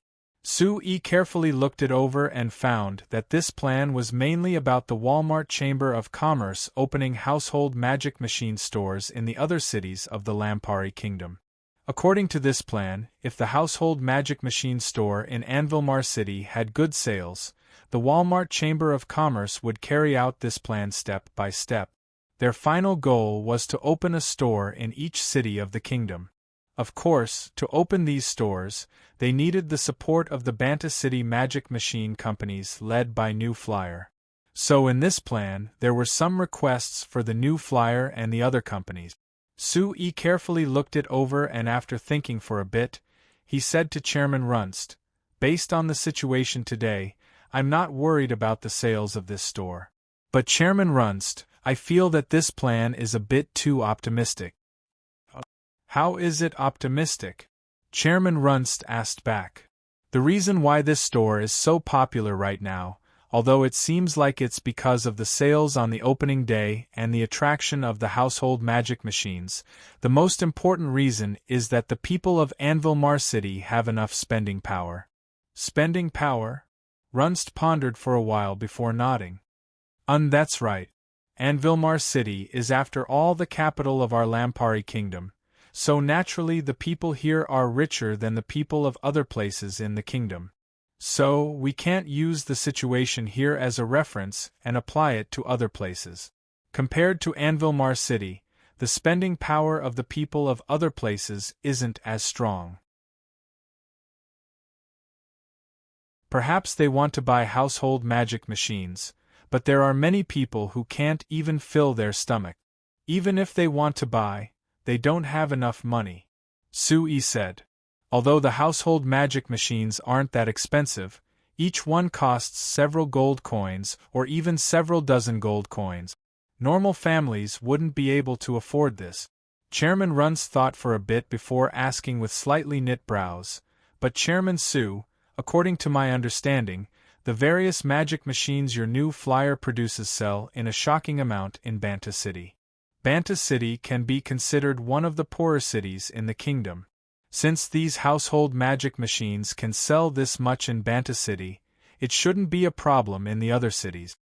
There is a difference, Sue-E said. One of the main problems is transportation.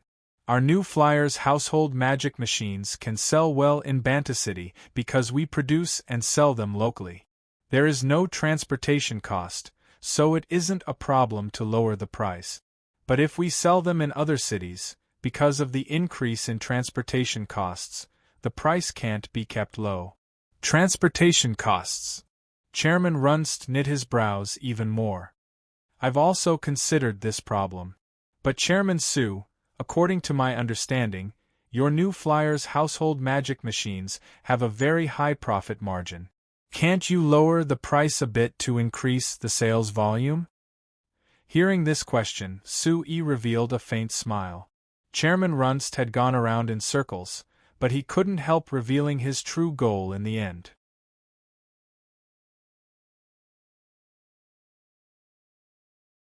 Chapter 245. And then? Did you agree? Steele asked Sue with a curious look. Of course not. Sue shook his head. In the end, he just wants our new flyer to take the lead in lowering the price, and then the other companies in Banta City will follow suit. Like this, their Walmart Chamber of Commerce will be able to purchase goods at a lower price and their cost will be much lower. Then their purchase price will be even lower, so they can also lower the price in the market. Steele said. I feel that Chairman Runst is right. If the price is lowered, the sales volume will definitely increase. In summary, it's very likely that the overall profit will increase. Sue looked at Steele and shook his head before giving a sigh.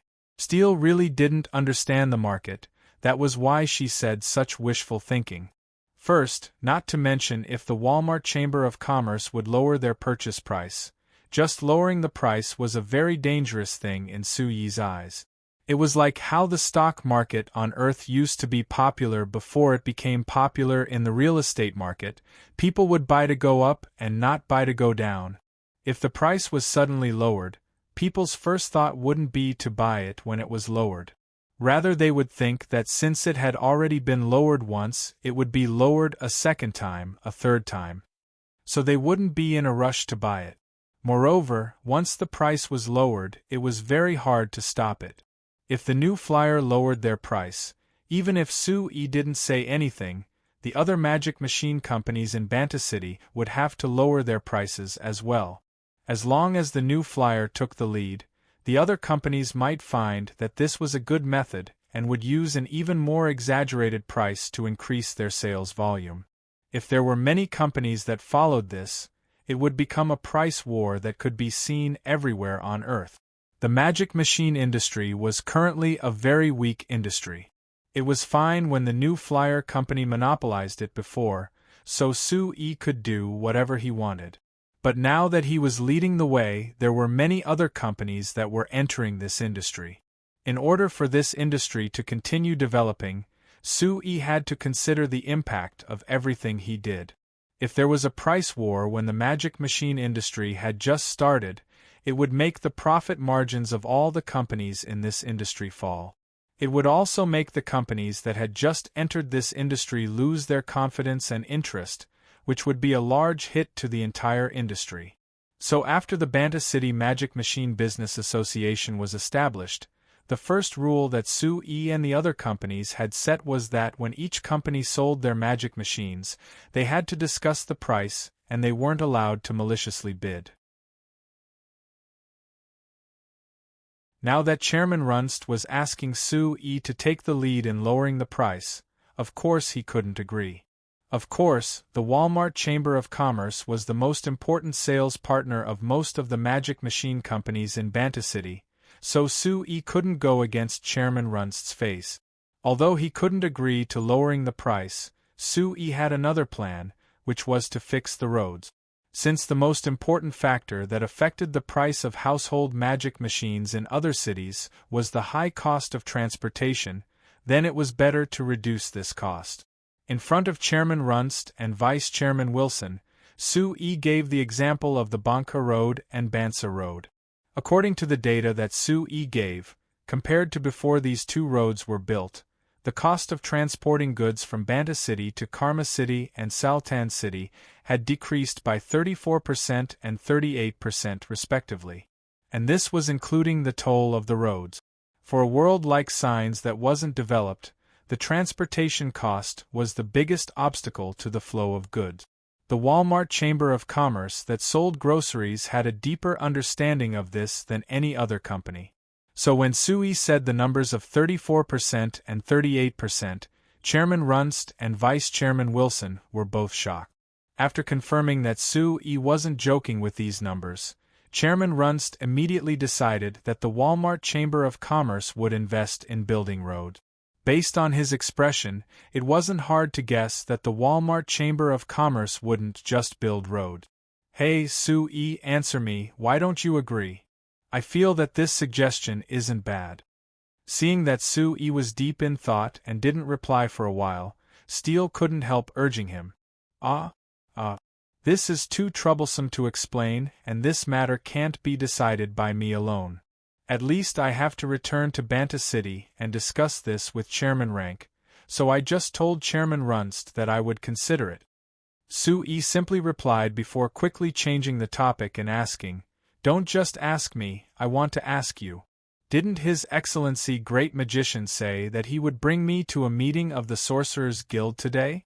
Why is it that now that I'm here, he isn't here?" "Oh, someone from the Sorcerers' Guild came looking for grandfather and grandfather went out with him," Steele replied. "Then he didn't leave any instructions? For example, did he want me to wait for him here?" Sue asked. Steele shook her head. "Grandfather didn't say anything. He seemed to be in a rush, I don't know what happened." "Left in a rush?" Sue was a bit confused. This old man just came from Banta City a few days ago. What kind of urgent matter could the Sorcerers' Guild have that he has to take care of? "I don't know." Steele shrugged his shoulders. Steele gave a shrug. Grandfather is a great magician after all, so if something big happened in the Sorcerers' Guild, since he was in Anvilmar City, he would definitely be notified. Sue thought for a bit and found that there was too little information. He couldn't make a judgment at all, so he could only give up. "Then what do we do now? I've already reserved some time this morning, but now that His Excellency Great Magician is busy, I'm free." Sue spread his hands. "Isn't that good?"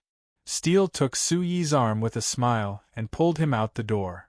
"It's rare for us to come to Anvilmar City together, and we have free time, so if we don't go out for a stroll, it would be a waste. Let's go, I'll take you around Anvilmar City. I've heard Viscount Leslie say that when you came here last year, you were always busy with various things and didn't have time to stroll. Really, it's hard enough to come here and you don't have time to play, you really are too pitiful. Today, let this lady bring you to enjoy the scenery of Anvilmar City." Sue didn't know whether to laugh or cry as he was pulled out by Steele. Because today was the first day of the Magicians' Union certification exam, the magicians who participated in the exam all went to the exam site outside the city. Even the magicians who didn't participate in the exam mostly went to watch the fun, so the city wasn't like yesterday where magicians were everywhere. It was relatively quieter in comparison.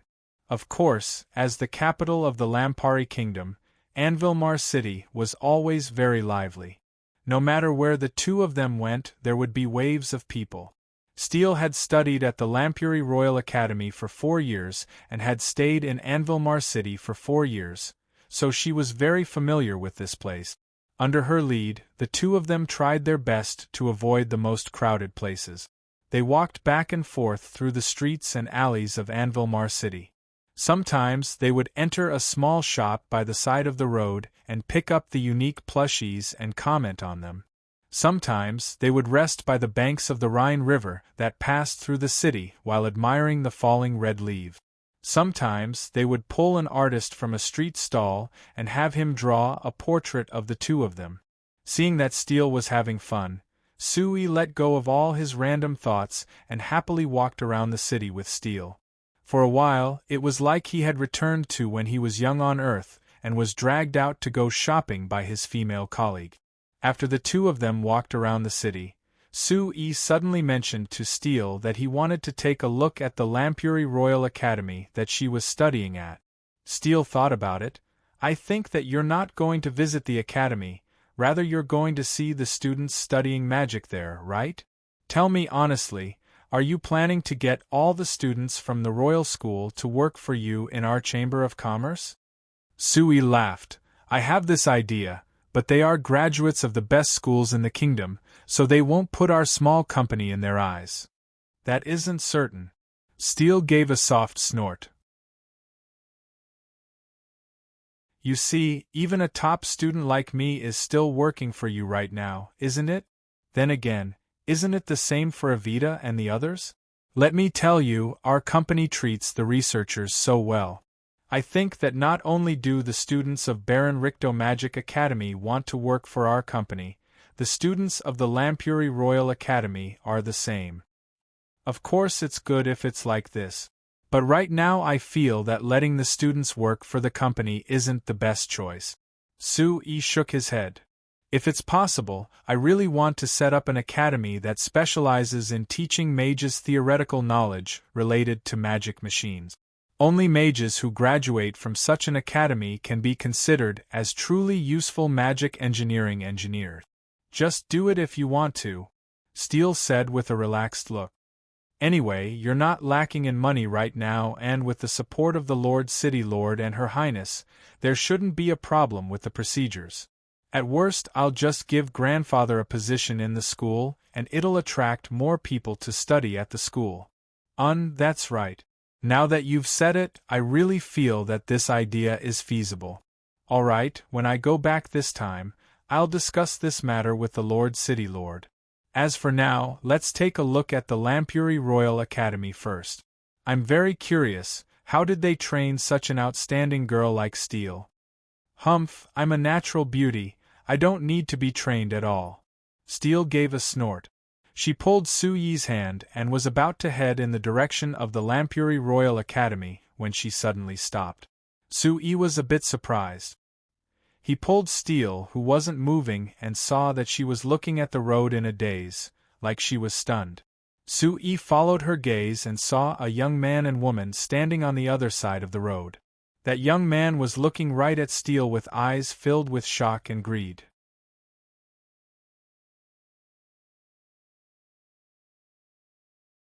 Chapter 246. The leisurely morning passed by quickly. This time, Su-yi had a lot of things to do in Anvilmar City. Naturally, he didn't have as much free time as he did this morning. After eating lunch with Stills, Su-yi and the people sent by the military came to the military training grounds not far from the northwest outskirts of Anvilmar City. Actually, the military had long wanted Su-yi to come, but Su-yi had always been busy and couldn't find the time to come to Anvilmar City. Now that Su-yi was finally here, the military naturally wouldn't let go of this opportunity. They had already arranged a time with Su-yi.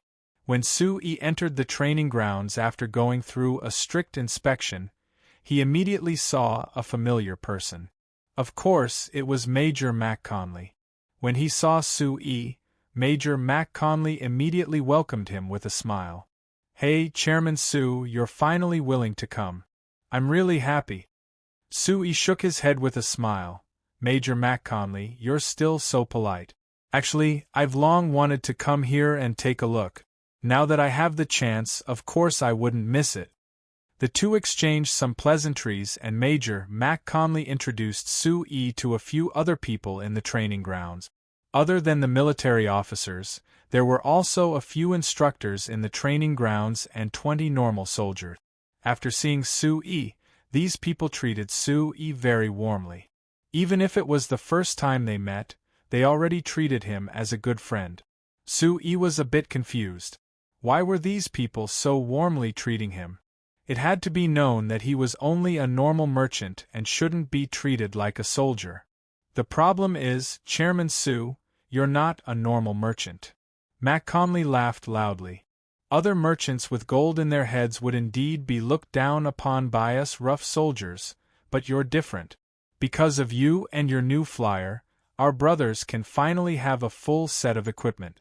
When we're on the battlefield, whether it's killing or survival, it greatly increases. Tell me, why wouldn't we treat you warmly? Exactly. In the past, we from the logistics department were always worried about our brother's equipment, but because we didn't have enough money, we couldn't solve the problem. In the end, Chairman Su made a move and easily solved the biggest problem. Tell me, how could we not treat you as a brother? Another officer from the logistics department said with a smile. Oh? I don't think I'm that capable, right? He actually solved such a big problem? Sue said in surprise. Chairman Sue, you don't know how poor the logistics department used to be. Let me tell you, before this, in the entire kingdom's army, only the northern army that went all out against those bastards from the Sack Kingdom had a complete set of equipment. The brothers in the other armies might not even have a complete set of armor with 5 people. As for weapons, do you believe it? Some of the brothers in the Leica Corps were even using big iron swords that had been used for more than 5 years. Now, because the big iron sword is always rusting and constantly being ground, it is almost becoming a short sword. It can't be that bad, right? Sue was a bit shocked. If the equipment of the Lampari Kingdom's army was really as bad as they said, the battle strength of the kingdom's army would be too worrying. If they really fought a battle, they would be routed if they met a slightly more elite enemy. Who says it isn't? When it came to fighting, it was like these officers had opened their mouths and began to talk non-stop. A group of people gathered together and kept complaining to Sue. Then there was an officer who said that there was a conflict with an enemy, and because their equipment wasn't good, their 3,000 people couldn't beat 2,000 people. Not only did they lose the battle, they lost over 1,000 people and were cursed by the nobles in the kingdom's parliament, calling them trash. Then there was another officer who said that when he was on the front lines, he was attacked by an enemy. He woke up from a dream and reached his hand to the side out of habit, but he could only feel an iron rod. So, because he didn't have enough weapons, he could only find an iron rod to use as a weapon. Then there was another officer who said, hearing the various pitiful situations of these officers, Sue couldn't help feeling a bit sad, but he also felt it was very strange. Since our kingdom's army is this lacking, why hasn't the Sack Kingdom invaded us yet? Nonsense, of course it's because our brothers are going all out. An officer angrily said, those nobles are cursing this trash and that trash, but they don't know that our brothers are going all out on the front lines. If our equipment isn't good, our brothers will use their bodies to resist. In short, we won't let those grandsons of the Sack Kingdom charge in. Sigh, but it's still a tough fight. Major MacConley sighed. Major MacConley said with a sigh, the Northern Army's casualties are no less than 5,000 each year. I suspect that if this continues, the Northern Army will be crippled. When that time comes, who will be able to resist those fellows from the Sack Kingdom? The officers looked at each other in blank dismay. After a while, an officer spat out, "Bah, let those nobles do it." Of course, everyone knew that he was talking. After a bit of silence, Major MacConley said with a forced smile, "All right, let's not talk about these disappointing things. Today is Chairman Sue's first time here. We can't just let him listen to our complaints, right? Then again, Chairman Sue has already helped us solve the problem of armament. I believe that everyone has seen the 50,000 sets of armor and weapons that were sent over, right? Let me tell you, for these 50,000 sets of armor and weapons, Chairman Sue only asked me for less than 500,000 gold coins. Only 500,000 gold coins. The officers looked at Sue in surprise, and one of them couldn't help asking, "Chairman Sue, doesn't your new flyer have too much money? If you buy this set of armor and weapons from the Joel family, it would cost at least 30 gold coins. 50,000 sets would cost at least 1.5 million gold coins. That's right, not only will you not earn money like this, you might even lose money, right? Although we soldiers don't like merchants who only like money, we know that you want to earn money. I'm afraid this isn't good, right?" Sue looked at the doubtful faces in front of him and thought that perhaps some of these officers weren't from the logistics department, so they didn't understand the situation. However, Major MacConley was well aware of the situation. Could it be that he never explained it to these officers? If that was the case, then why were these officers here today? Seeing Sue's doubtful gaze, Major MacConley clapped his hands to attract the attention of the officers and said loudly, All right, brothers, I don't think you really care about whether Chairman Su makes money or not, and there's no need for you to care about this issue. The reason why I invited Chairman Su here today is because I have some technical questions to ask him. You have to hurry. Chairman Su is very busy. If you miss this opportunity, I'm afraid you won't have another chance in the future. The officers all showed expressions of realization and scattered. A moment later, each of them pulled a soldier who was training on the training ground over. Chairman Su, look, he's wearing one of the sets of armor that your Chamber of Commerce sent last time. I think we should make some changes to the back. It would be great if we could make the spacer thicker. Chairman Su, this is also the armor that your Chamber of Commerce sent. I think it's best to leave some moving joints here, so that our brothers can wield their weapons more easily. Chairman Su, look at this. This is the spear that your Chamber of Commerce sent. I think that although this spear is very sharp and sturdy, it's a bit too light. I heard that your Chamber of Commerce used some kind of alloy. Although it's very good, many of our brothers aren't used to it. Also, the impact force isn't enough, so the power isn't perfect. Can you make some changes? Chairman Su Yi's gaze swept over the soldiers one by one. He listened to the various opinions of these officers and wrote them all down in the small notebook he carried with him. Then, he had Major Mac Conley bring a ruler and other measuring tools to record the various parameters. The officers all left satisfied after they received answers from Su Yi that they could make the necessary changes. Then, under Mac Conley's organization, the officers led the 20 soldiers to practice a small-scale encounter in front of Su Yi. This was so that Su Yi could observe something and make some changes to the equipment. Su Yi watched the drill from the side for a bit before suddenly asking Major Mac Conley beside him in a small voice, "This kind of technical problem, I can just send a few technicians from the company to take care of it. Why do you need me to come?" Major Mac Conley maintained the smile on his face and answered in a seemingly casual manner, "Our brothers heard that your new flyer alone can solve the equipment problem that has troubled us for so many years. They were very curious about you as the chairman and wanted to see you." "Just to see me?" Su Yi asked again. "You know that we soldiers are all straightforward people. If you can help everyone, then everyone will support you. Your Frestek Chamber of Commerce's help has saved many of our brothers from dying, so naturally everyone treats you as their closest brother. We asked you to come because we want you to interact with everyone and get to know them. This way, it will be more convenient for you to do whatever you want in the future." Su Yi was silent for a while. Then, he said softly, "I don't want to do anything. I just want to honestly open a chamber of commerce and do business." Major Mac Conley tilted his head to look at Su Yi. The smile on his face seemed to contain a deeper meaning. "Chairman Su, whether you like it or not, there are some things that you have already done.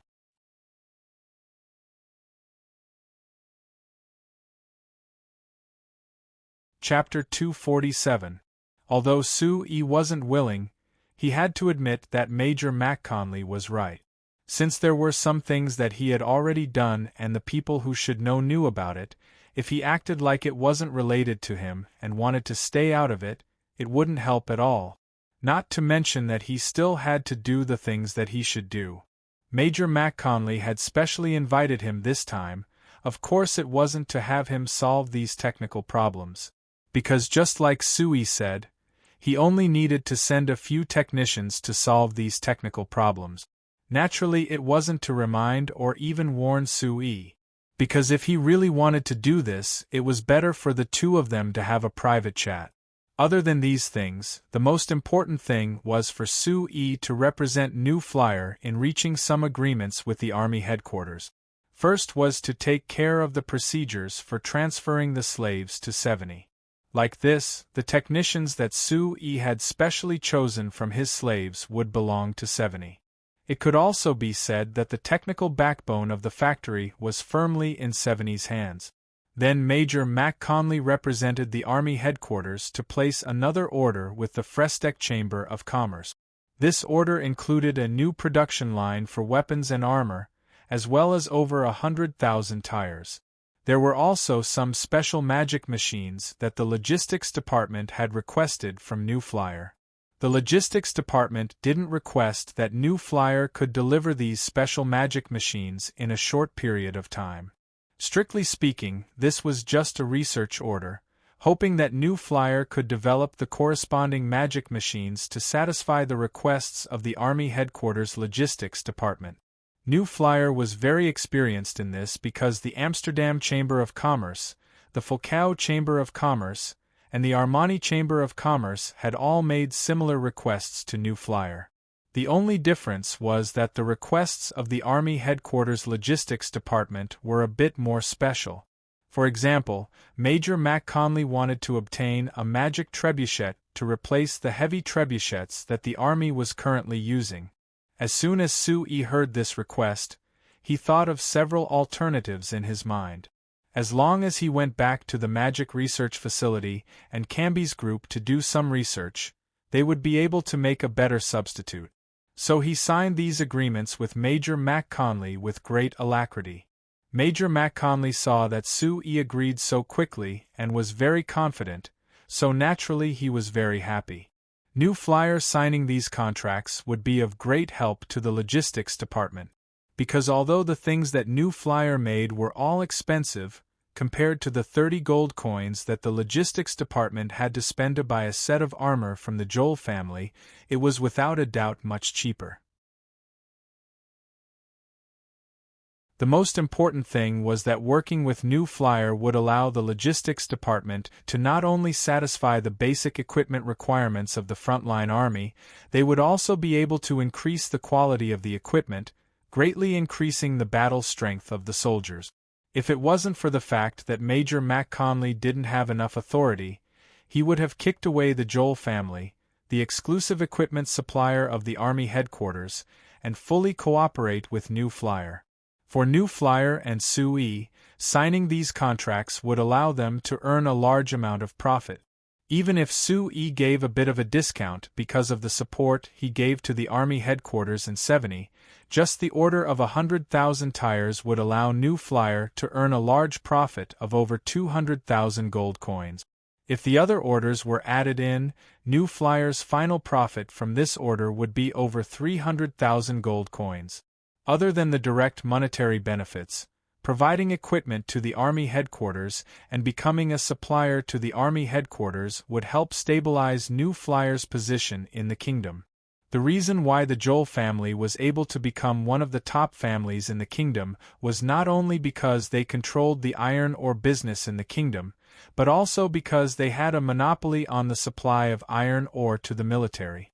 In this way, it was equivalent to controlling the lifeline of the kingdom.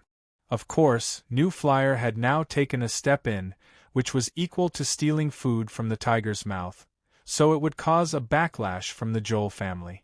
But this was already within Sue-Yi's expectations.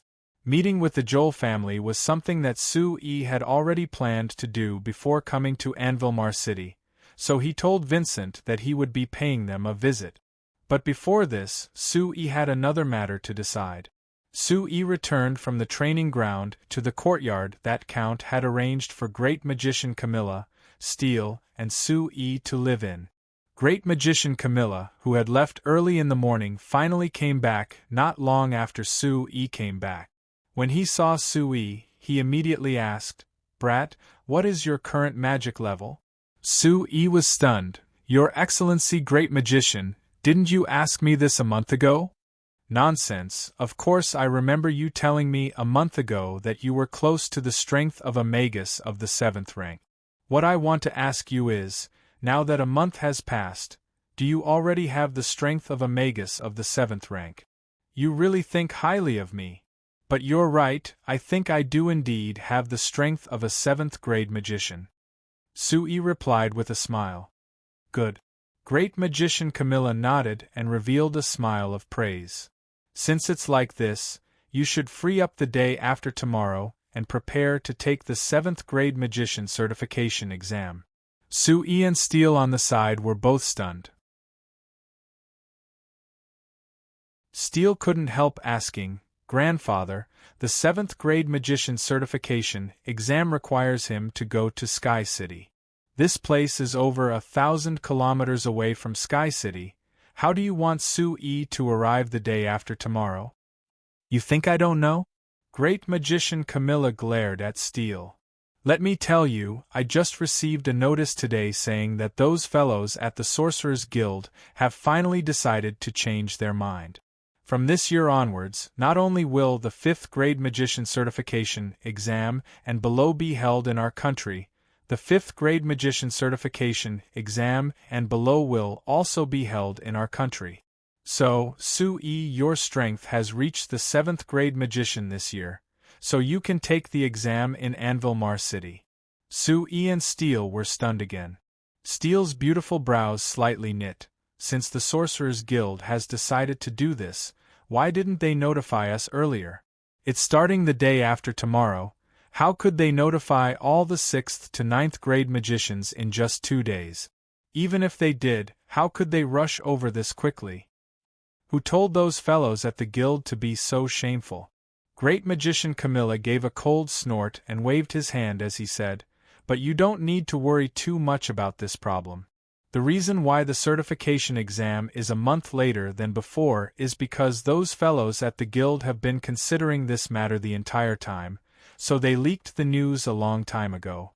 The Sorcerers Guild of each country should have notified their 6th to 9th grade magicians ahead of time. Our Lampari Kingdom is the same." "Grandfather, you mean that there are still many 6th to 9th grade magicians in Unveil City?" Steele asked. I've seen quite a few familiar faces in the city in the past 2 days," Great magician Camilla said with a nod. "Then again, after the 5th grade, it is very hard for any magician to increase their rank in a single year.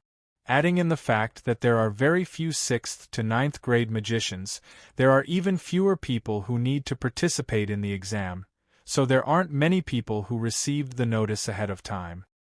"Grandfather, did you forget about Sue? He was only a 5th grade magician last year and he's already a 7th grade magician this year." Steele pointed at Sue with a proud look, like she was the one whose strength had increased by leaps and bounds. Great magician Camilla looked at Sue and gave a strong snort. "I already said that this fellow was a genius, but it's a pity that he wasn't willing to properly study magic. Otherwise, he would have become a great magician in just 10 years. Sue rubbed his nose and said with an awkward smile, "Your Excellency, great magician, we already said that we wouldn't talk about this problem in the future. Then again, even if I studied magic all day like you said, my strength wouldn't increase as fast as it is now. After all, there is no shortcut to increasing one's magic power." Great magician Camilla gave another snort, but he didn't pursue this topic. "Kid, it's up to you if you don't want to focus on studying magic, but you have to participate in the exam. Most of the people participating in the exam are 6th to 9th grade magicians of the kingdom. When you participate in the exam, you can get to know these magicians. If you can pull a few people into the Academy of Magic, the work of the Research Institute will be much easier in the future." Sue nodded in agreement, but then he felt it was a bit funny. Last year at this time, great magician Camilla still hated combining magic and business. Now that he had changed his mind, not only did he join the Academy of Magic, he even took the initiative to come up with a plan to have Sue pull other magicians into the Academy of Magic. This contrast before and after was just too big. A thought suddenly flashed in his mind and Sue asked, "That's right, Your Excellency Great Magician, the Guild will send higher-level magicians to take the exam for 5th grade magicians and below, but the exam for 6th to 9th grade magicians is very hard to do, right? How could the Guild have that many higher-level magicians? Especially the exam for 9th grade magicians, the only ones higher than that are great magicians. That's right, so according to the rules, there will be great magicians present for the exam for 6th to 9th grade magicians. Because there was a meeting this year, all of us old fellows were called here, and this is the first year the system was changed, so for this year's exam, the 5 great magicians of the Lampari Kingdom, including me, will all be present. Great magician, Camilla replied. Su Yi's eyes instantly lit up. That means you will also be in charge of the exam?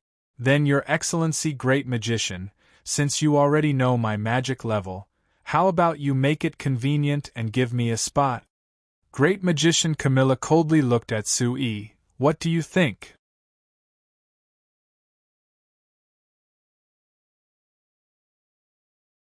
Chapter 248.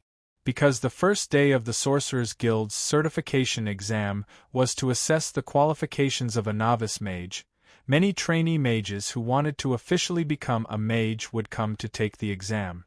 Naturally, the number of people would be the highest. Therefore, compared to the first day, the number of people taking the second day's exam was relatively smaller. Of course, it wasn't that small. According to the statistics of the Lampari Kingdom's Sorcerers Guild, there were close to 2,000 novice mages in the Lampari Kingdom. Therefore, every year, there would be over 1,000 mages who felt that they were strong enough to pass the exam. When Su Yi and Steele arrived at the exam site outside the city, they saw an extremely noisy scene. With their current strength, of course, they weren't here to take the exam. Instead, they were here to cheer on the mages in New Flyer who were taking the exam.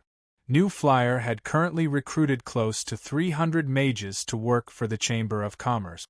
Apart from the 46 researchers from the Academy of Magic, the rest were mages of level 3 and below. They were all in charge of drawing magic formations in the New Flyer's factory. The mages who were willing to enter the factory to do this kind of simple work were either not very talented and couldn't raise their magical strength to a high level, or they were from poor families and didn't have the financial resources to support them in increasing their magical strength. Therefore, in reality, their strength wouldn't increase too quickly in a year. But for every mage, even if they knew that their strength didn't meet the requirements, they would still think of ways to participate in the certification exam every year. Apart from hoping that they could pass the exam by luck, they could also use the exam to come into contact with more of their peers and experience the atmosphere of a large number of mages gathering together. For many mages, the annual certification exam was even more like a grand event for mages. So when Su Yi gave the researchers of the Academy of Magic a vacation, he also gave the mages in the factory a 7-day vacation, allowing them to participate in the certification exam. Although there were too many mages and no matter how generous Su Yi was, he couldn't afford the high cost of all these people staying at the Sheldon Inn. So he only gave each of them 20 gold coins and provided them with a ticket to Anvilmar City and Banta City from the Furson Carriage Company. Even like this, he still received the heartfelt gratitude of these mages. It had to be known, for many low-level mages who couldn't rely on their status as mages to earn money, just a trip to Anvilmar City each year wasn't a small expense. Now not only did the New Flyer give them their wages during their vacation, they even gave them additional benefits. This welfare policy was just too good. So even if Su Yi didn't say anything, when these mages saw their former companions or mages they didn't know come to talk to them, they couldn't help proudly bragging about the special benefits they received from working at the New Flyer. When Su Yi and Steele appeared at the exam site, the mages of the New Flyer immediately noticed them. In a short period of time, this news spread through the exam site. Su Yi and Steele instantly noticed that all the mages in the exam site were looking at them. The two of them were already used to these gazes. Su Yi revealed a smile and said to Steele, "Steele, your charm really is big. Look, even these mages who spend most of their time immersed in studying magic can't help but be attracted to you." Steele shook her head and said doubtfully, "That's not right. Why do I feel like they're all looking at you?" "Looking at me? What's there to look at?" Sui shrugged and glanced at the mages of the new flyer closest to him. Just as he was about to raise his hand to greet them, he suddenly noticed a familiar figure squeezing out from the crowd. Sui was startled for a moment before he hurriedly went up and asked with a smile, "Hey, Erwin, I thought you would be participating in tomorrow's exam. Why are you here today?" This familiar figure was Suyi's old classmate at the Sennheiser Academy, Erwin. Last year, when Sui came to Anvil City to participate in the certification exam, he just happened to bump into him.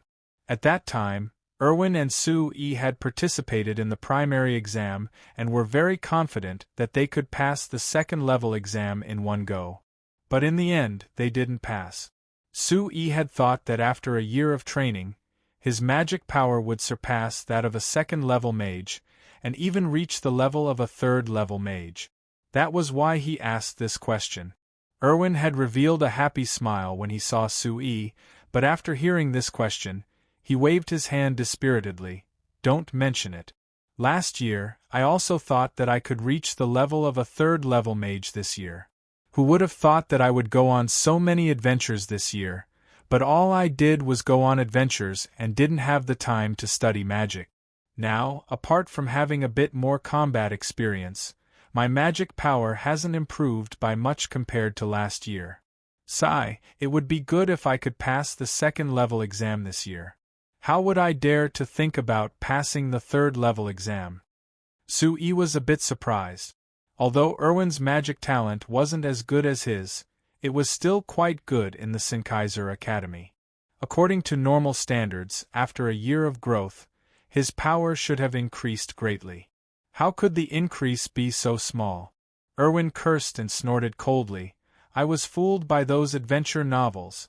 The novels say that as long as you go on adventures and participate in more battles, you will quickly improve your understanding of magic and increase your power. Bullshit. My understanding of magic has indeed improved this year, but I don't have the time or money to study magic. How could my magic power increase so quickly?" Hearing this, Sui was a bit speechless. In fact, he used to have the same thoughts as Erwin. If it weren't for the idea of developing magic machines and starting a new flyer, he probably would have chosen this path in the end. Forget it, let's not talk about these depressing things. This should be Miss Steele, right? The one the newspapers said is Sui, your current girlfriend? Erwin's gaze fell on Steele, who was beside Sui, and his eyes couldn't help but shine with amazement. Steele smiled and made an elegant lady's salute to Erwin. "Yes, I am Steele. Hello, Erwin. I often hear Sui mention his classmates at the Sennheiser Academy, and you are the one he mentions the most. I'm very happy to meet you." "I'm also very happy to meet you." Erwin looked at Steele again and suddenly strangled Suyi's neck, shouting in a low voice, "You bastard! I haven't seen you for a year, and you've found such a beautiful girlfriend. Believe it or not, if Roy and the others find out, they'll go crazy with jealousy." Sui laughed and broke free from Erwin's arms. "This is my good luck. You can't compare even if you want to." Erwin rolled his eyes at Sui and suddenly sighed softly. "It's indeed your good luck to find such a beautiful girlfriend like Miss Steele, but opening new flyer isn't luck, is it? When you were at the academy you liked to play with those strange things. I didn't expect you to open such a big chamber of commerce with those things. Even when I'm out adventuring, I often hear the name New Flyer. Sui, you've really struck it rich." "It's all right." Sui smiled modestly. Seeing Erwin's somewhat complicated expression, he was moved and asked, "Erwin, since you said that adventuring is too hard, and it doesn't help you much in improving your magic power, why don't you just come work for our Chamber of Commerce? You see, Rooney's salary is more than 20 gold coins a month, and his magic power hasn't fallen behind at all. If you come, I think it'll be much better than you adventuring, right?" "I know. Rooney told me when I saw him just now." Erwin sighed again. "You're right. Working for New Flyer is a good choice, but I've found that although I know it's not worth it and it's not safe, I still want to take risk. I think I've fallen in love with the life of adventure, and I don't like a peaceful and comfortable life anymore. Are you serious? Sui asked. Yes, I'm serious. Erwin nodded. Seeing Erwin's determined look, Sui could only helplessly nod and say, All right, to each his own, I won't force you. But Erwin, I'll leave a position for you in our Chamber of Commerce. If you ever feel tired of adventuring, you can come find me at any time. Erwin laughed loudly and patted Sui's shoulder hard. He turned to Steele and said, You see, Miss Steele, Sui is a guy who likes to think for others, so we all admire him in the academy. You're very beautiful, and Sui is lucky to have a girlfriend like you. But I also want to tell you that you're lucky to have a guy like Sui as your boyfriend. Erwin's tone was a bit impolite, but Steele didn't mind. Instead, she revealed a sweet smile and nodded. Thank you for the reminder, but I'm very clear about this. Haha, that's good. Erwin laughed again.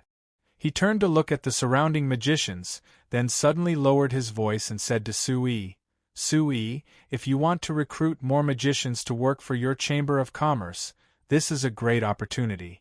Let me tell you, a lot of people have heard a lot about New Flyer from the magicians of your Chamber of Commerce.